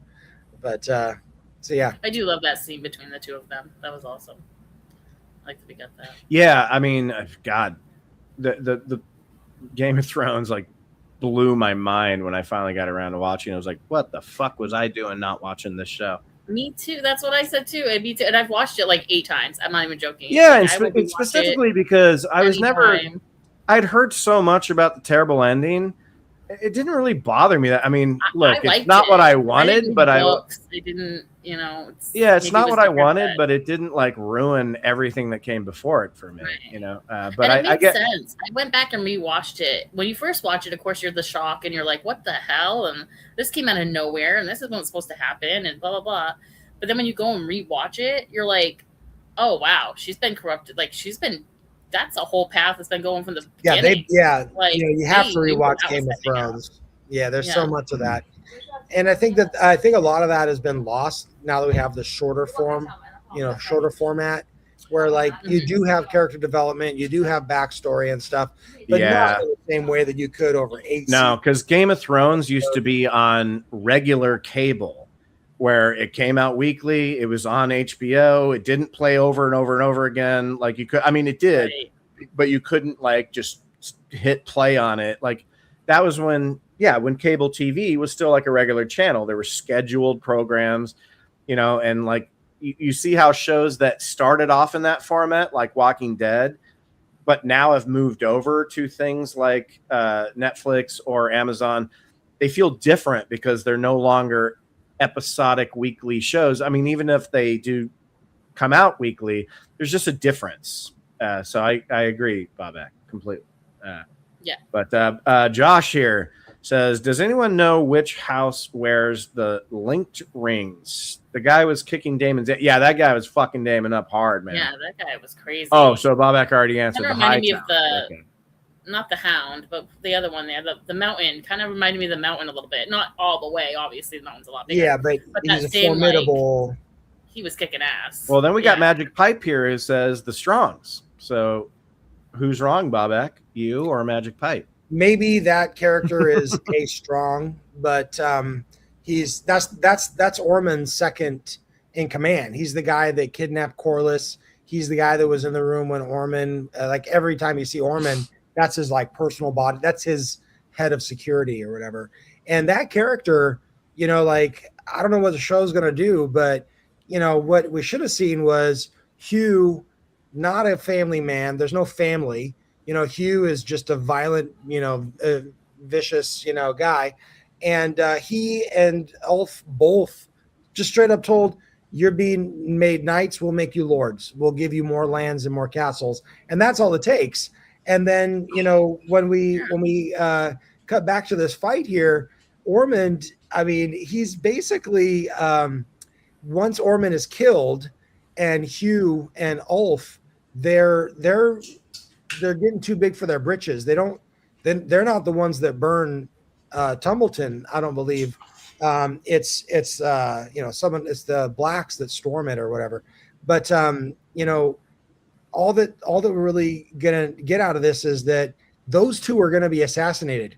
Hugh and Ulf are assassinated, and the chief assassin is this guy who was in a fight with Daemon, and I forget his name, but he's the one that I believe he's the one that actually goes and kills Hugh. So this is an important character. You couldn't die to Daemon. Daemon's not even supposed to be here, but right. I guess the TV show needs him.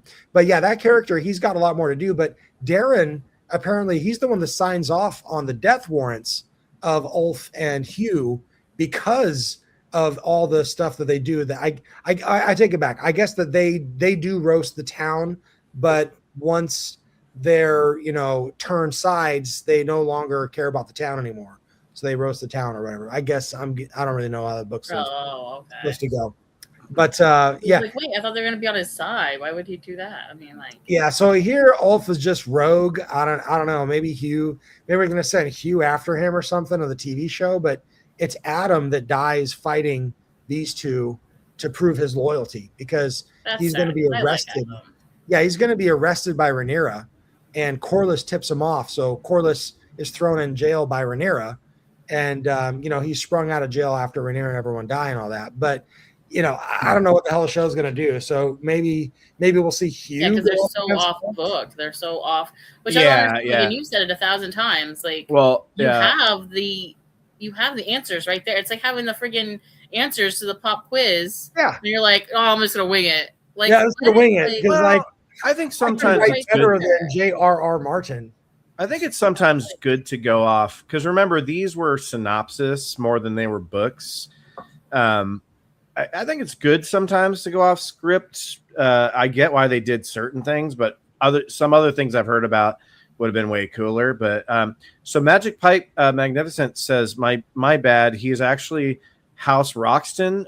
What is he referring to? Is that when we were talking about the guy who was fighting Daemon? Okay. Yeah. Then he says Sir John Roxton, and I want to say that's correct. That sounds about right. Yeah. Roxton or Bannerman from the High. Yeah, okay, yeah, that makes sense. Yeah. And that guy was a beast, man. I mean, you get your little fucking Star Wars, The Force Awakens moment where like Damon's getting his ass kicked, and then all of a sudden the dragons are blowing fire everywhere, and then the wall comes down and they get separated. So we'll meet again, Spider-Man. You know, it's like one of those things. Yeah. It is. It's like we'll have to fight next time. Yeah, so that fight's to be continued, hopefully. But good episode. Do you guys want to do some final thoughts on the season and wrap it up there? And Ashley, we can let you go first if you're ready. Okay, yeah. I guess I would say in like 2 words, really. It's like Rhaenyra's villain arc. Like, it really was just her from the beginning. I know it was like accidental because that was supposed to be like we all know, the season finale. Yeah. But like with Jace's death and like her taking power and going and being on the throne, and then even like how shitty she was at her first day, which I mean, like everybody's shitty at their first day of job. Like that's. I think it was supposed to be a week, but it felt like a day. Yeah, but it felt like a day. Yeah, and it just felt like she was just doing all the wrong things. She was saying no to everybody. She was pissing everybody off.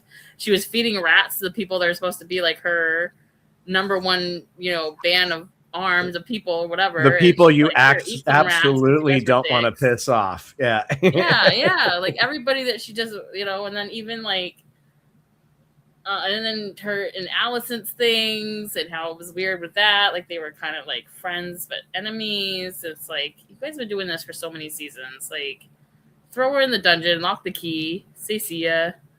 Even though I love Alicent, don't get me wrong, I love Olivia Cook. She is amazing. Again, in the books, she throws her into the brothel. Yeah. Like, see you later. Go do that. And, and so that's going to be interesting what she's going to do now that she comes back. And and the fact that Rhaenyra asked her to kill her own son, it was fucking insane to me. Because I'm like, girl, you just like 3 episodes were crying over your son's dead body, freaking out.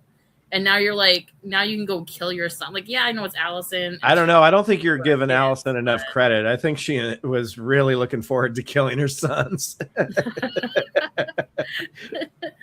Well, maybe after he stabbed the guy there, maybe she was kind of like, oh, he needs to die. But I could have, when she first said it, she was like, no, I can't do that. Like, and I was like, yeah, that's a big ask, Rhaenyra. Like, calm down, girl.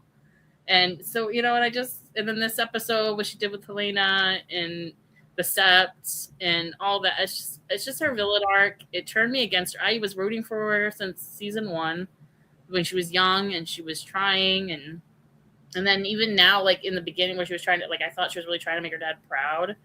But Helena was right. Like, Viserys would hate her for this. Like, he went against everything that she tried to protect. And, and I think he would hate them both, her and Alicent, to be honest. But oh yeah.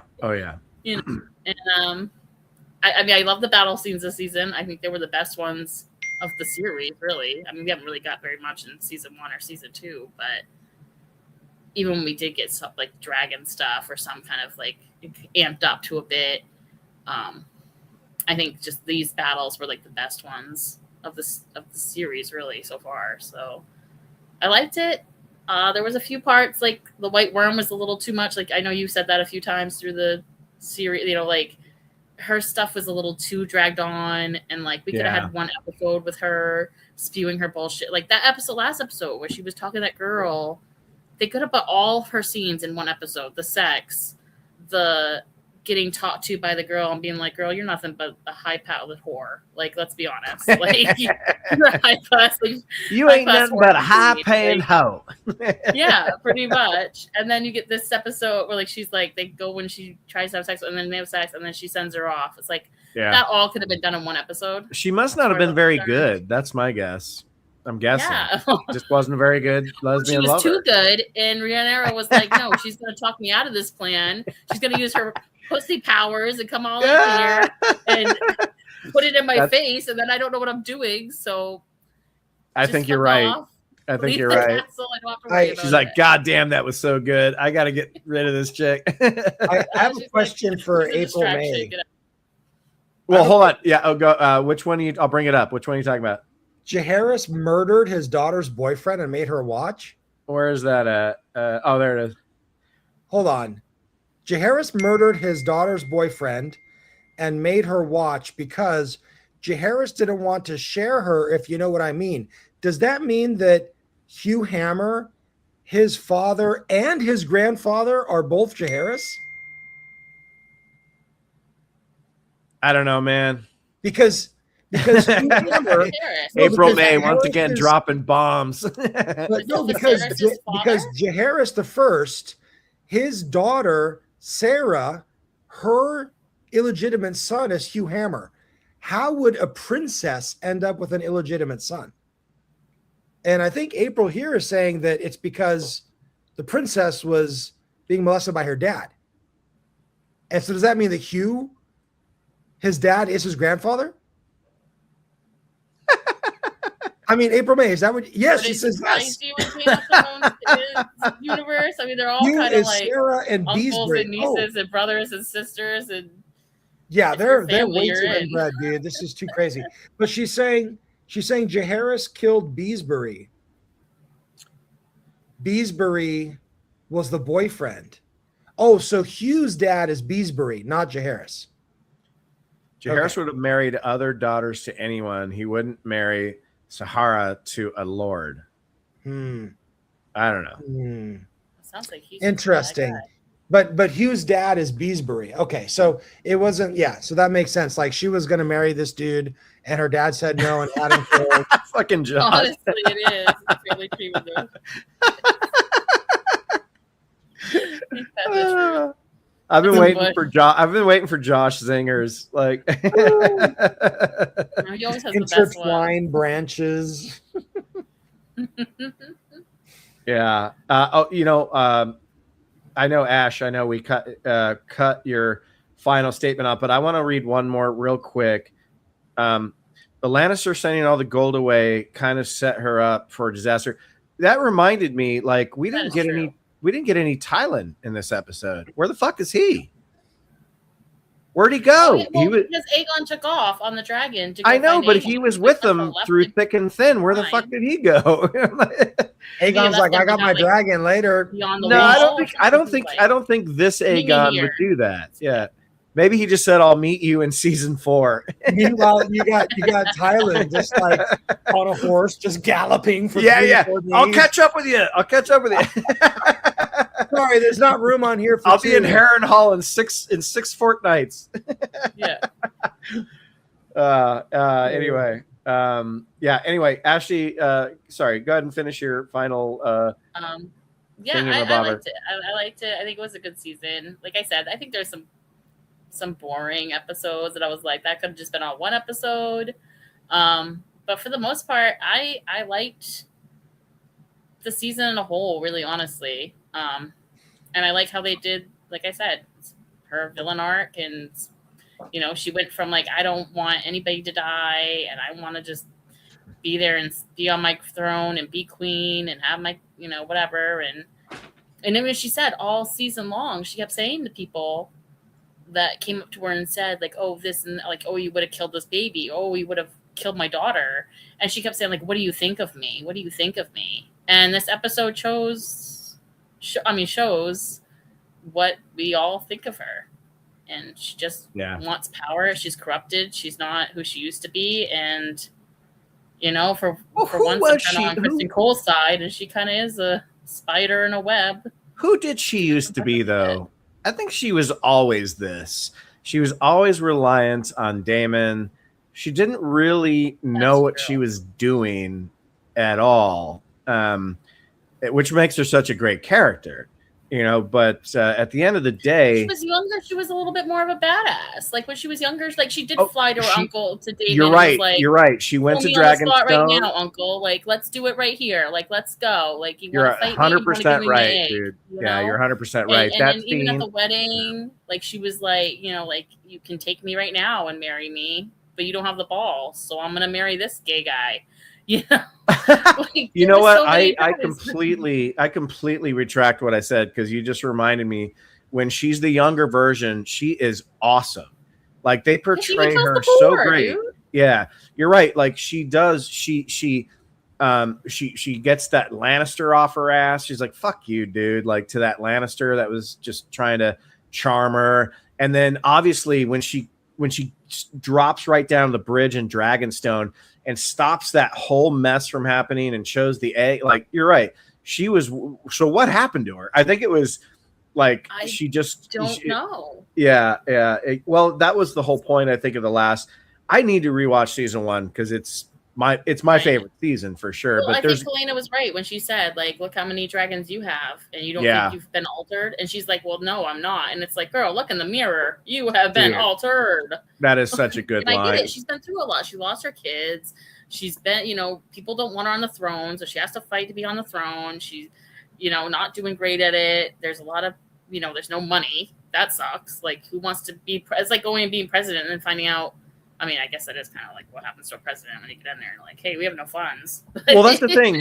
This show never mentions the Iron Bank. So, because they could have borrowed money from the Iron Bank if they were that bankrupt. But they do mention, because Lara Strong says that he's moved the majority of the funds, the Strong House from Harrenhal to the Iron Bank. Okay, so they do mention it. Okay. Yeah, but that's so they owed the Iron, and he paid him back. And so he's like, we got to get over to Essos because that's where my money is, yo. Holy shit, we got 10 people watching. Thank you so much. Happy to have everybody here for a Monday night. I appreciate it. I think it's Ash D. She's our secret weapon. Oh, thanks, guys. Do you want to read this one, Babak? Yeah, that one's a good one. Rhaenyra made her choices, and now Rhaenyra is so casual and dismissive about Helena's death. Cersei is the same for Tommen. Yes. And I wanted to mention that from last episode. I don't know if anybody picked up on it, but I was watching somebody react to the episode, and they made a comment about it. And the way that Rhaenyra acts after Syrax comes back from being attacked, almost dead. I thought Syrax was going to be, and it would have if it wasn't for Syrax that was there to stop it, and Daemon and all that stuff for Sheepstealer. And you notice at the end, she didn't even check on her.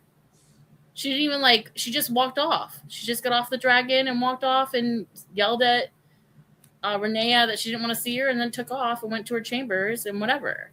And it's it just showed that she went because when she was younger, you've seen Sunfire and Aegon, you see Daemon and Syrax, you see all of them, or Syraxis, I can't say the names. There's too many of them.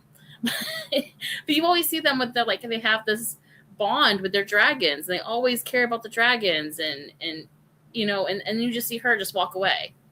And the same thing with Helena's death. It just something in her, she just after Cerys, after Jace, she just lost it. That's why episode 6 was so hard to watch, with the 4 dragons fighting and just ganging up on Sheepstealer. It's like I care so much more about these CGI rendered creations than I do about any of the people in the show. I hate watching them fight, and it's such great sound. Another thing I love is the sound design of the show. It's better than most feature films that you see in the theater, just the stomping, because there's so much you have to convey when a dragon goes from the air to the ground. You have to make people almost feel the pressure that hits the ground, and the way the sound design does that, along with just the visual image of, making sure you're shooting the people small so that you can see the size of the dragons. Yes. All that stuff just requires so much talent from their effects department. So much talent. All I can think of is all these young kids or all these young people in here doing these shows and having these ideas, and they must all been Steven Spielberg fans when they were kids. They must have watched Jurassic Park on a loop, because Jurassic. You wouldn't have good. You wouldn't have things like this if it wasn't for the way Jurassic Park innovated. Practical with CGI. I mean, it's been well documented the way he would, in the same shot, have an animatronic leg and then bring in the CGI so that it tricked your brain. It was genius. The same thing, it's real, yeah. And and this show does the same thing. Wow, dinosaurs could be real. That's obviously dinosaurs are not real, but it's so real at the moment when you're watching it that you're really terrified that you're going to walk outside and there's going to be a T-Rex in your backyard. You know what I mean? You remember, Babak, when we were talking about that first scene where you see Sunfire kind of hibernating, where people think he's dead? They built that thing. because there's no Yeah. reason to CGI it. They built it, and then, a lot of Caraxes, when you see Damon, especially in season 1, when you see like the younger kids meeting their dragons and, snuggling with them and stuff like that, they built animatronics to fit those close-up scenes, where that the only CGI you needed was when you see it kind of in full scale or whatever. But just seamless shit, man. I love it. So good. Yes. Yeah, I agree. absolutely I top agree. of the craft. Knocking it out of the park with the dragons, the CGI, the sets, the costuming, everything feels real, feels like a lived-in world. There's plenty of extras in the background. I mean, it's great to watch. Yeah. And it's almost as if the execution is a little better than the writing at this point. Like there's Yeah. just, 100%. Oh my God, it's way better. The execution's Some of the way writing is better than like, the writing. dude, Yeah, what? yeah. The acting is great. The sound is great. Music's great. Visual effects are great. It's the writing's the only thing kind of holding it from being like as good as Game of Thrones, But Yeah. it's not bad. It's just not like when you're watching something of this scale, you want to constantly be intrigued. And sometimes I find myself kind of fading in certain conversations to where I have to go back and go, "Hey, wait, what'd I miss?" But Right, like that speech of Rhaenyra's, it was supposed to be like a speech of like, almost like a Braveheart speech. It felt like it Yeah. was supposed to be like give you goosebumps and you're like ooh and it just fell flat. It just was like, okay, girl, you've done your thing. Like, can we hurry this along? yeah. and I would love to see Cannibal, the dragon, on screen at some point. yeah, I that don't would be think- really good. Yeah, that'd be cool. I was Yeah. reflecting on the same thing that you were just saying, Ashley, about how that speech fell so flat. And I think it was almost on purpose because It was. Yeah. you're just seeing the people deserting her and how like she can't rally That them. makes sense. Yeah, because it just wasn't Yeah. working. Like it was Because people it's weren't not cheering, they working. weren't ready for. They were like, whatever, bitch. They're like, oh, so we're you over killed the you. Pope and now you want us to believe in your dragons? Okay. Now, does anybody know that she killed him? Because they closed She the doesn't door. and then know. she Nobody walked knows out. that she killed I him don't at know if that anybody point. knows yet. Yeah, nobody outside the building knows that, but it's just sort of a kind of like an awkward moment, But I guess apparently on Thailand, this whole thing of where is Thailand? Like, where is he in all this? Like Sunfire took this whole time. He's in King's Landing in a cell, being blinded, castrated, and mutilated and tortured by the royal In the torturers in the books into revealing the location of the gold, and he never does.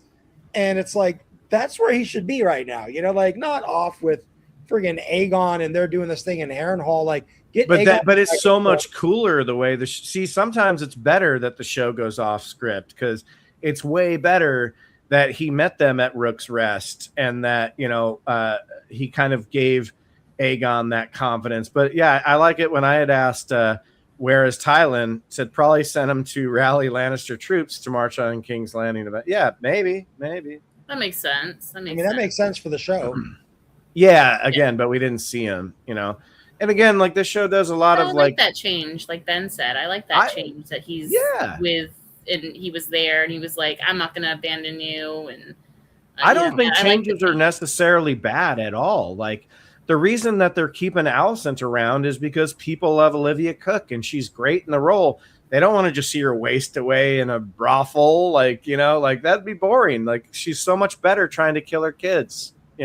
How sad is it though that she's actually free? She's like free right now because the guy that was supposed to go with her and be her protector died.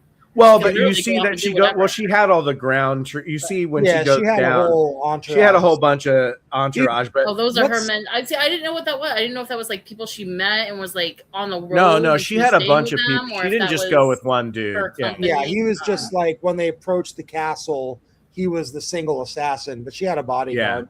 But She had a bunch of Oh, dudes. I thought he was the only one. And then she sees the butterflies when Helena dies, and I think she knows. Yes. That on. scene was kind of beautiful, actually. Just that the visual, like the Yeah. colors, like But what is the thing? Because those And I know it was butterflies, bugs. we've been seeing them for episode after episode, where Helena was talking about them and how it's an unseasonably warm, like early summer, and like it's almost the opposite of Game of Thrones, where winter is coming. It's like this is the long summer is coming or something. And what the heck do these butterflies have to do with anything? Because we saw Helena talking about, oh, they're so special because they eat the poison berries, and those are the berries that Allison uses to try to kill her son. But no, because there's the line from. Yeah. But now we see the butterflies are hatching from the cocoons, and Alice, it's supposed to mean something to her, and summer is coming. Like I think it means like that's a metaphor for Rhaenyra herself. It's like, well, no, I thought it was. I thought she knew Helena had killed herself because Helena had said, "There's a butterfly inside of me." Like when they're having that conversation, and when I saw all those butterflies, I was like, "Oh, okay." So Alicent kind of knows what happened. Maybe she doesn't know she's dead. Well, no, she's got to know she's dead because it's very. Something with her, right? She keeps walking into people killing. Every time she comes back to King's Landing, trying to help out Rhaenyra, one of her. It's very, very metaphorical for this show. It's very metaphorical. Yeah. That butterfly that caterpillar can eat the poison that would kill humans. And Helena explained they feast on the dead. I think it was symbolism that they're going to feast on. That's dark. Ooh, good one. I like it. He said, just a guess. Just a guess. Yeah, I like your guess, man. That's fucking that's insane. But I'm here for it. I'm here for it. That final shot though, with her dead with the spikes, and then Alicent, or I'm sorry, not Alicent, with Rhaenyra's up at the same window that so many people have decided to kill themselves. Is that the same window that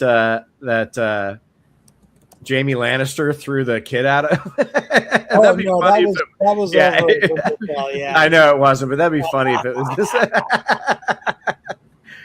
All right. Well, sorry. Okay. I know we were going to close out. I'll go real quick. I agree with everything Ash G said. I really ended up liking this season at the end. Here's the problem. Out of 8 episodes, there was 3 that I found to be a little filler, if you know what filler is, as far as TV shows go. And you can't do that when you have you can do that when you have 20 episodes. Hell, you can even do that when you have 16 episodes. But you can't do that when you have 8. And if this was like if there were no filler episodes, I might say this was my favorite season just because of the progression and the character development and some of the new characters. But because of like having filler where like a full hour goes by that we sit around waiting for week by week, and you're just like, what the fuck just happened in that episode, so I can't give it that. 2 years for. Yeah, and then you wait 2 fucking years, for 2 months of your life. But then there's things in this season that just like were the best that House of the Dragon has to offer. Maybe even some of the best Game of Thrones stuff, just like stuff I've already mentioned, like just technically sound as fuck. I mean, I got nothing bad to say about the production of this show. It's immaculate. But yeah, I think they rushed to get Rhaenyra to be sort of the Mad Queenish Rhaenyra, and I love how people call her Show Nyra because she's nothing like she is in the books. Show Nyra versus Book Nyra. But man, the introduction of Ormond and the 1 season arc, fucking just chef's kiss, man. I loved it. And then the Winter Wolves finally doing something. The Battle of the Gullet, which people have already forgotten, was a beautiful looking battle. I wish it would have been 10 minutes longer. As I wish the Battle of Tumbleton was 10 minutes longer. But overall, I like it a lot better than season 2. So it's right there. Season 1 to me is still just a gold mine of great detail, character arcs, just wonderful. So yeah, it's second best so far out of 3. Bobak. Yeah, I mean, I still like the opener. The Battle of the Gullet is my favorite part of the whole season. It kind of, like you guys were saying, it fell down a little bit around episode like 3 and 4, and I don't know. I just feel like the less you rely on the source material, the worse it kind of. I mean, the less good it gets. I feel like the writing from the books is just so detailed and intricate. And yes, it is based off of a lot of like actual and historical things, but fantasized and things like that. And so it feels a lot more real, even though lots of these situations are really preposterous. The fact that so many of these situations come from real human history, and the names have been changed and the storylines and like there's such rich source material. I'm just like, dude, just try to stick with it. And if it's a novella, you have less to cut. Like it's just don't make up some stuff, because then it feels just as like, to me, unwatchable as a regular TV show. I can't stand most shows, most movies. I'm just like, no, this sucks. So when I start seeing some of these tropes in House of the Dragons, I'm just like, okay, it was really good, coming up, but I don't know. I feel like this is a soap opera from the first two seasons. It was a soap opera, a family drama, and that made it. This entire House of the Dragon is the soap opera version of Game of Thrones. Yeah, but now they're making it more comedy, like in season 3, suddenly it's a comedy now, like, and they're making up the stuff with like Tylan and Allison and all that, and that those storylines are the weak ones to me. Like they just don't feel plausible. Like they're just I'm just like, come on, dude, just like cut this already. But it is what it is, and I'm in it for it. I'm invested. I'm definitely going to be looking forward to the final season. I do hope that they have a second Battle of Tumbleton. I'm really looking forward. They got to show us the fight at God's Eye between Daemon and Aemon, their dramatic conclusion, and we got to see Aegon II and Rhaenyra at Dragonstone, and just some of that stuff's already set up a little too soon. Other stuff, it's not even there yet, and so I'm just wondering how they're going to execute. Dude, at this point, let me cut you off there. At this point, the God's Eye fight, who would even be?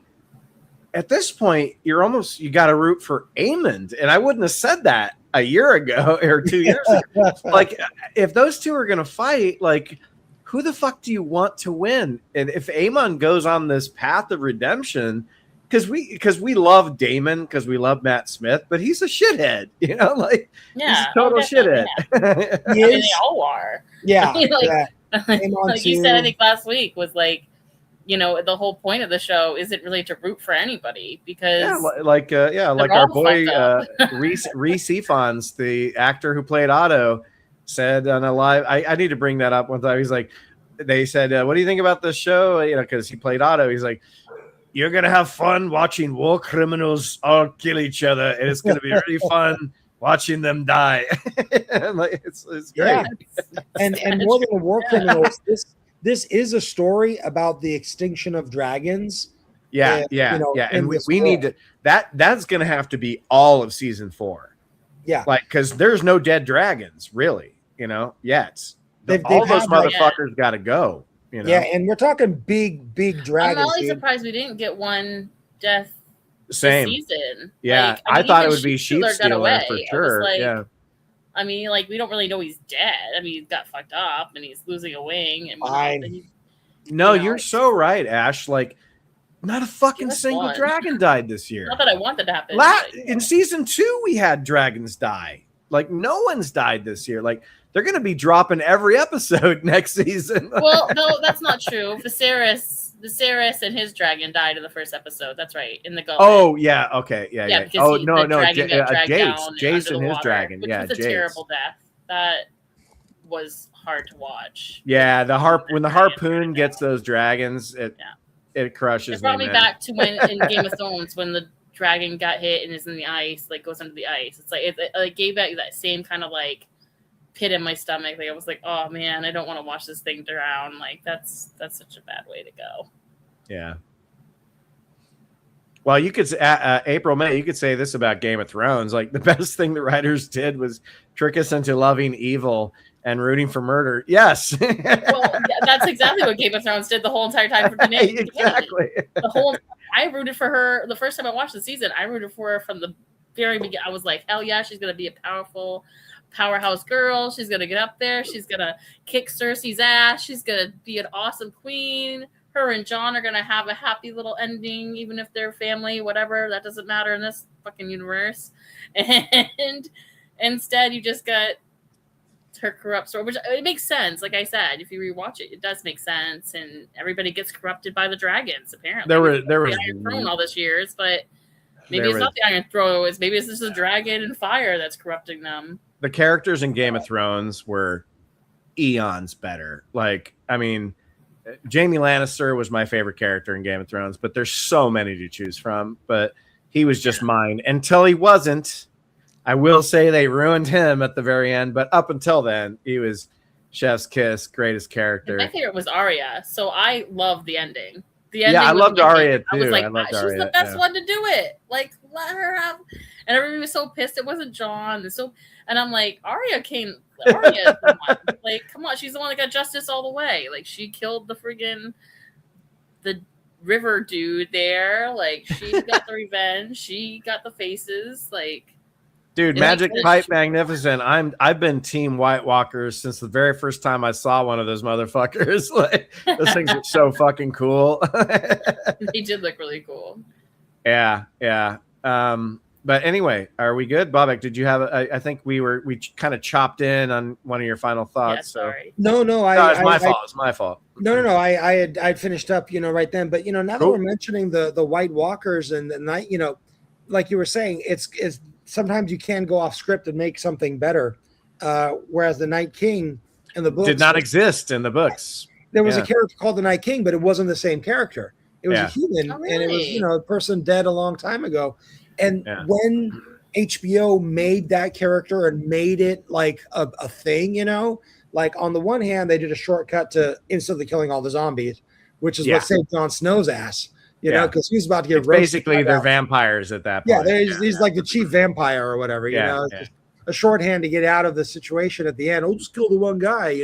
Kill the one guy. Kill the one guy. Just stab in the heart, and all the other people will turn back to normal. It's got to be an ice dagger or Valyrian steel, and not the ice dagger, but the obsidian.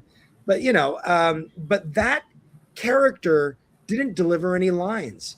Like they didn't give him like this whole storyline. I mean, he was just sort of this boogeyman that would just show up when you're supposed to piss yourself, and they knocked it out of the park. And if they had him say anything or like try to give more of a backstory than what they did, they only showed like a 30. I was gonna say that snippet of like when she put the thing in his heart and created him. How he was. But I like the fact that they kept him. Didn't he say elusive like that? At that point? No, but you can't. That's the difference between books and cinema or screen. Is like you can have White Walkers be just a horde of zombies in a book. In a movie or a show, you have to have a central figure, somebody to, like we said, like reignite that dead dragon and turn it. You can't. I mean, you can do it where it's just mindless, hordeless, or a horde of zombies. But did I say horeless?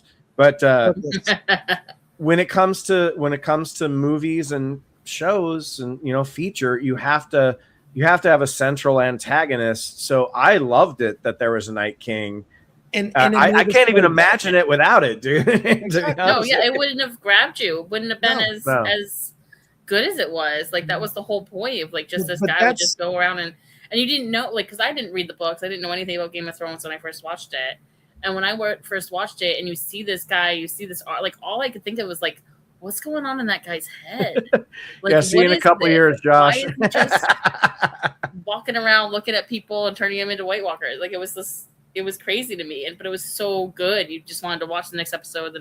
I mean, I binge watched it, so of course. Yeah, well, I had the privilege of like watching Game of Thrones, like a season every 3 days. I didn't have to wait. Same. I think that was the reason I didn't get super pissed off by the end is because I didn't dedicate like 9 years of my life to it and then be disappointed by the end. Like I did that for Lost. You were disappointed. Lost I did that for Lost, and I was so pissed when we finally got all the. I'm like, oh yeah, we're gonna get the, and then we get it, and I'm like, what? Yeah, Like, I had to be it's put still on lost in my mind to suicide this day. I'm like, watch I don't after fucking get it. Lost. Like, are they in fucking purgatory the whole time? Like, yeah, are yeah. they on Magic Island? I don't know. It was stupid. Lost It told was dumb. I didn't people like it. the finale of Lost was them going, "Hey, we don't know how to end this." Yeah, yeah. Yeah, almost like they forgot what they set up in the beginning episode. You know, and it's like, how do you not pay attention? Like, aren't you writing this shit?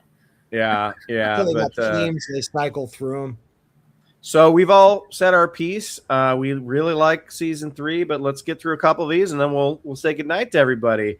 I've had so much fun with Ash D and obviously with Bobak, but Ash D's been so much fun.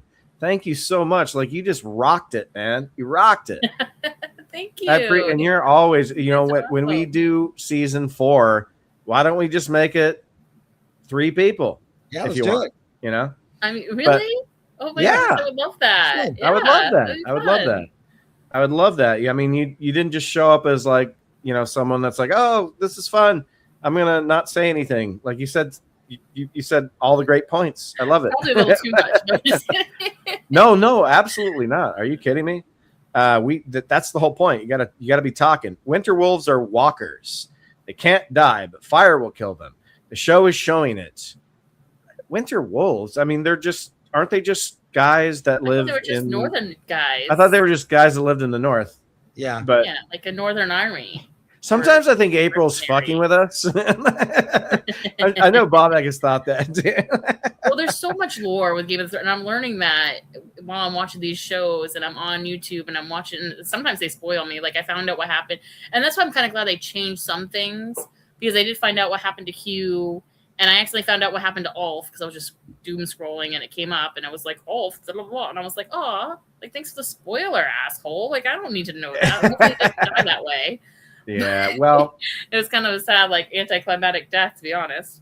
well, that's the cool thing though about like that's the good thing about them detracting so much from the books is like it may not be a spoiler if you hear about people talking about the books because like fuck, I don't even know where we would be in the books right now, you know? Right. But I think it would have been so much more powerful if I didn't do that. Like, if I could find a way to block all the HOTV stuff.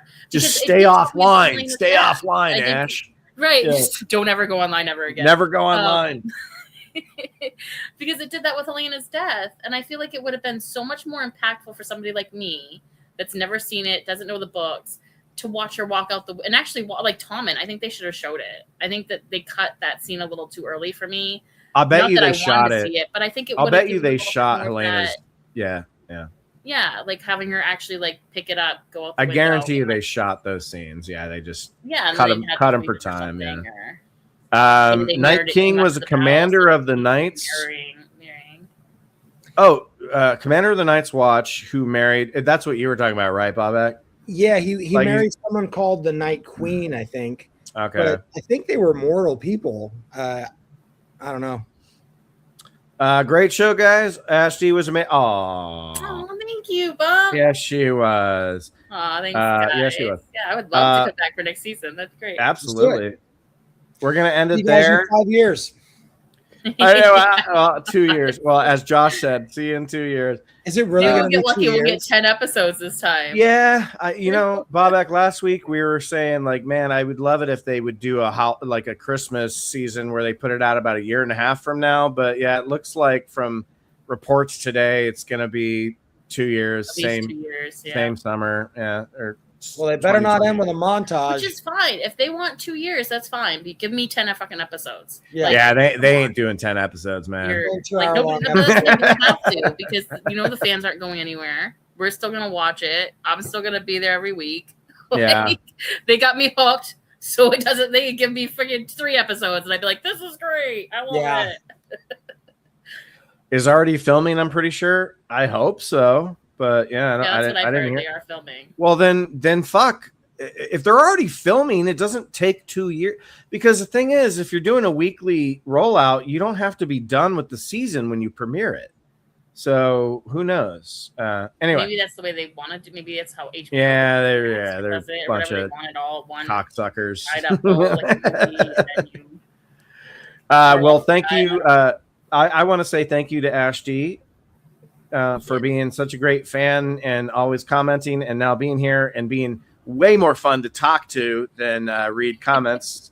So be on the lookout for more of her when we do maybe even Night of the Seven Kingdoms if you're interested. Oh, that would be fun. Yeah, that would be fun. that comes in like 6 months. That's in like 6 months. So that is turning into my favorite. Like, I love Game of Thrones. I love House of Dragon. Don't get me wrong, but Night of the Seven Kingdoms is like, I cannot wait. I am itching for that. I love it. I love all the characters. I just love it. I can't wait.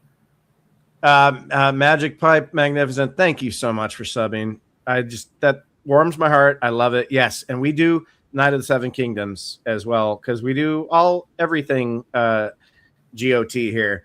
But as we close out for this season, we've done every episode. Bobek, it's always a blast.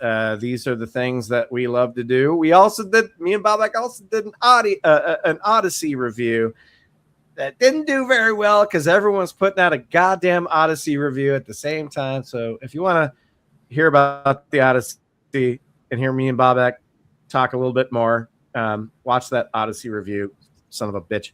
But thank you, everybody. Bobek, any last statements? We drink your cinema.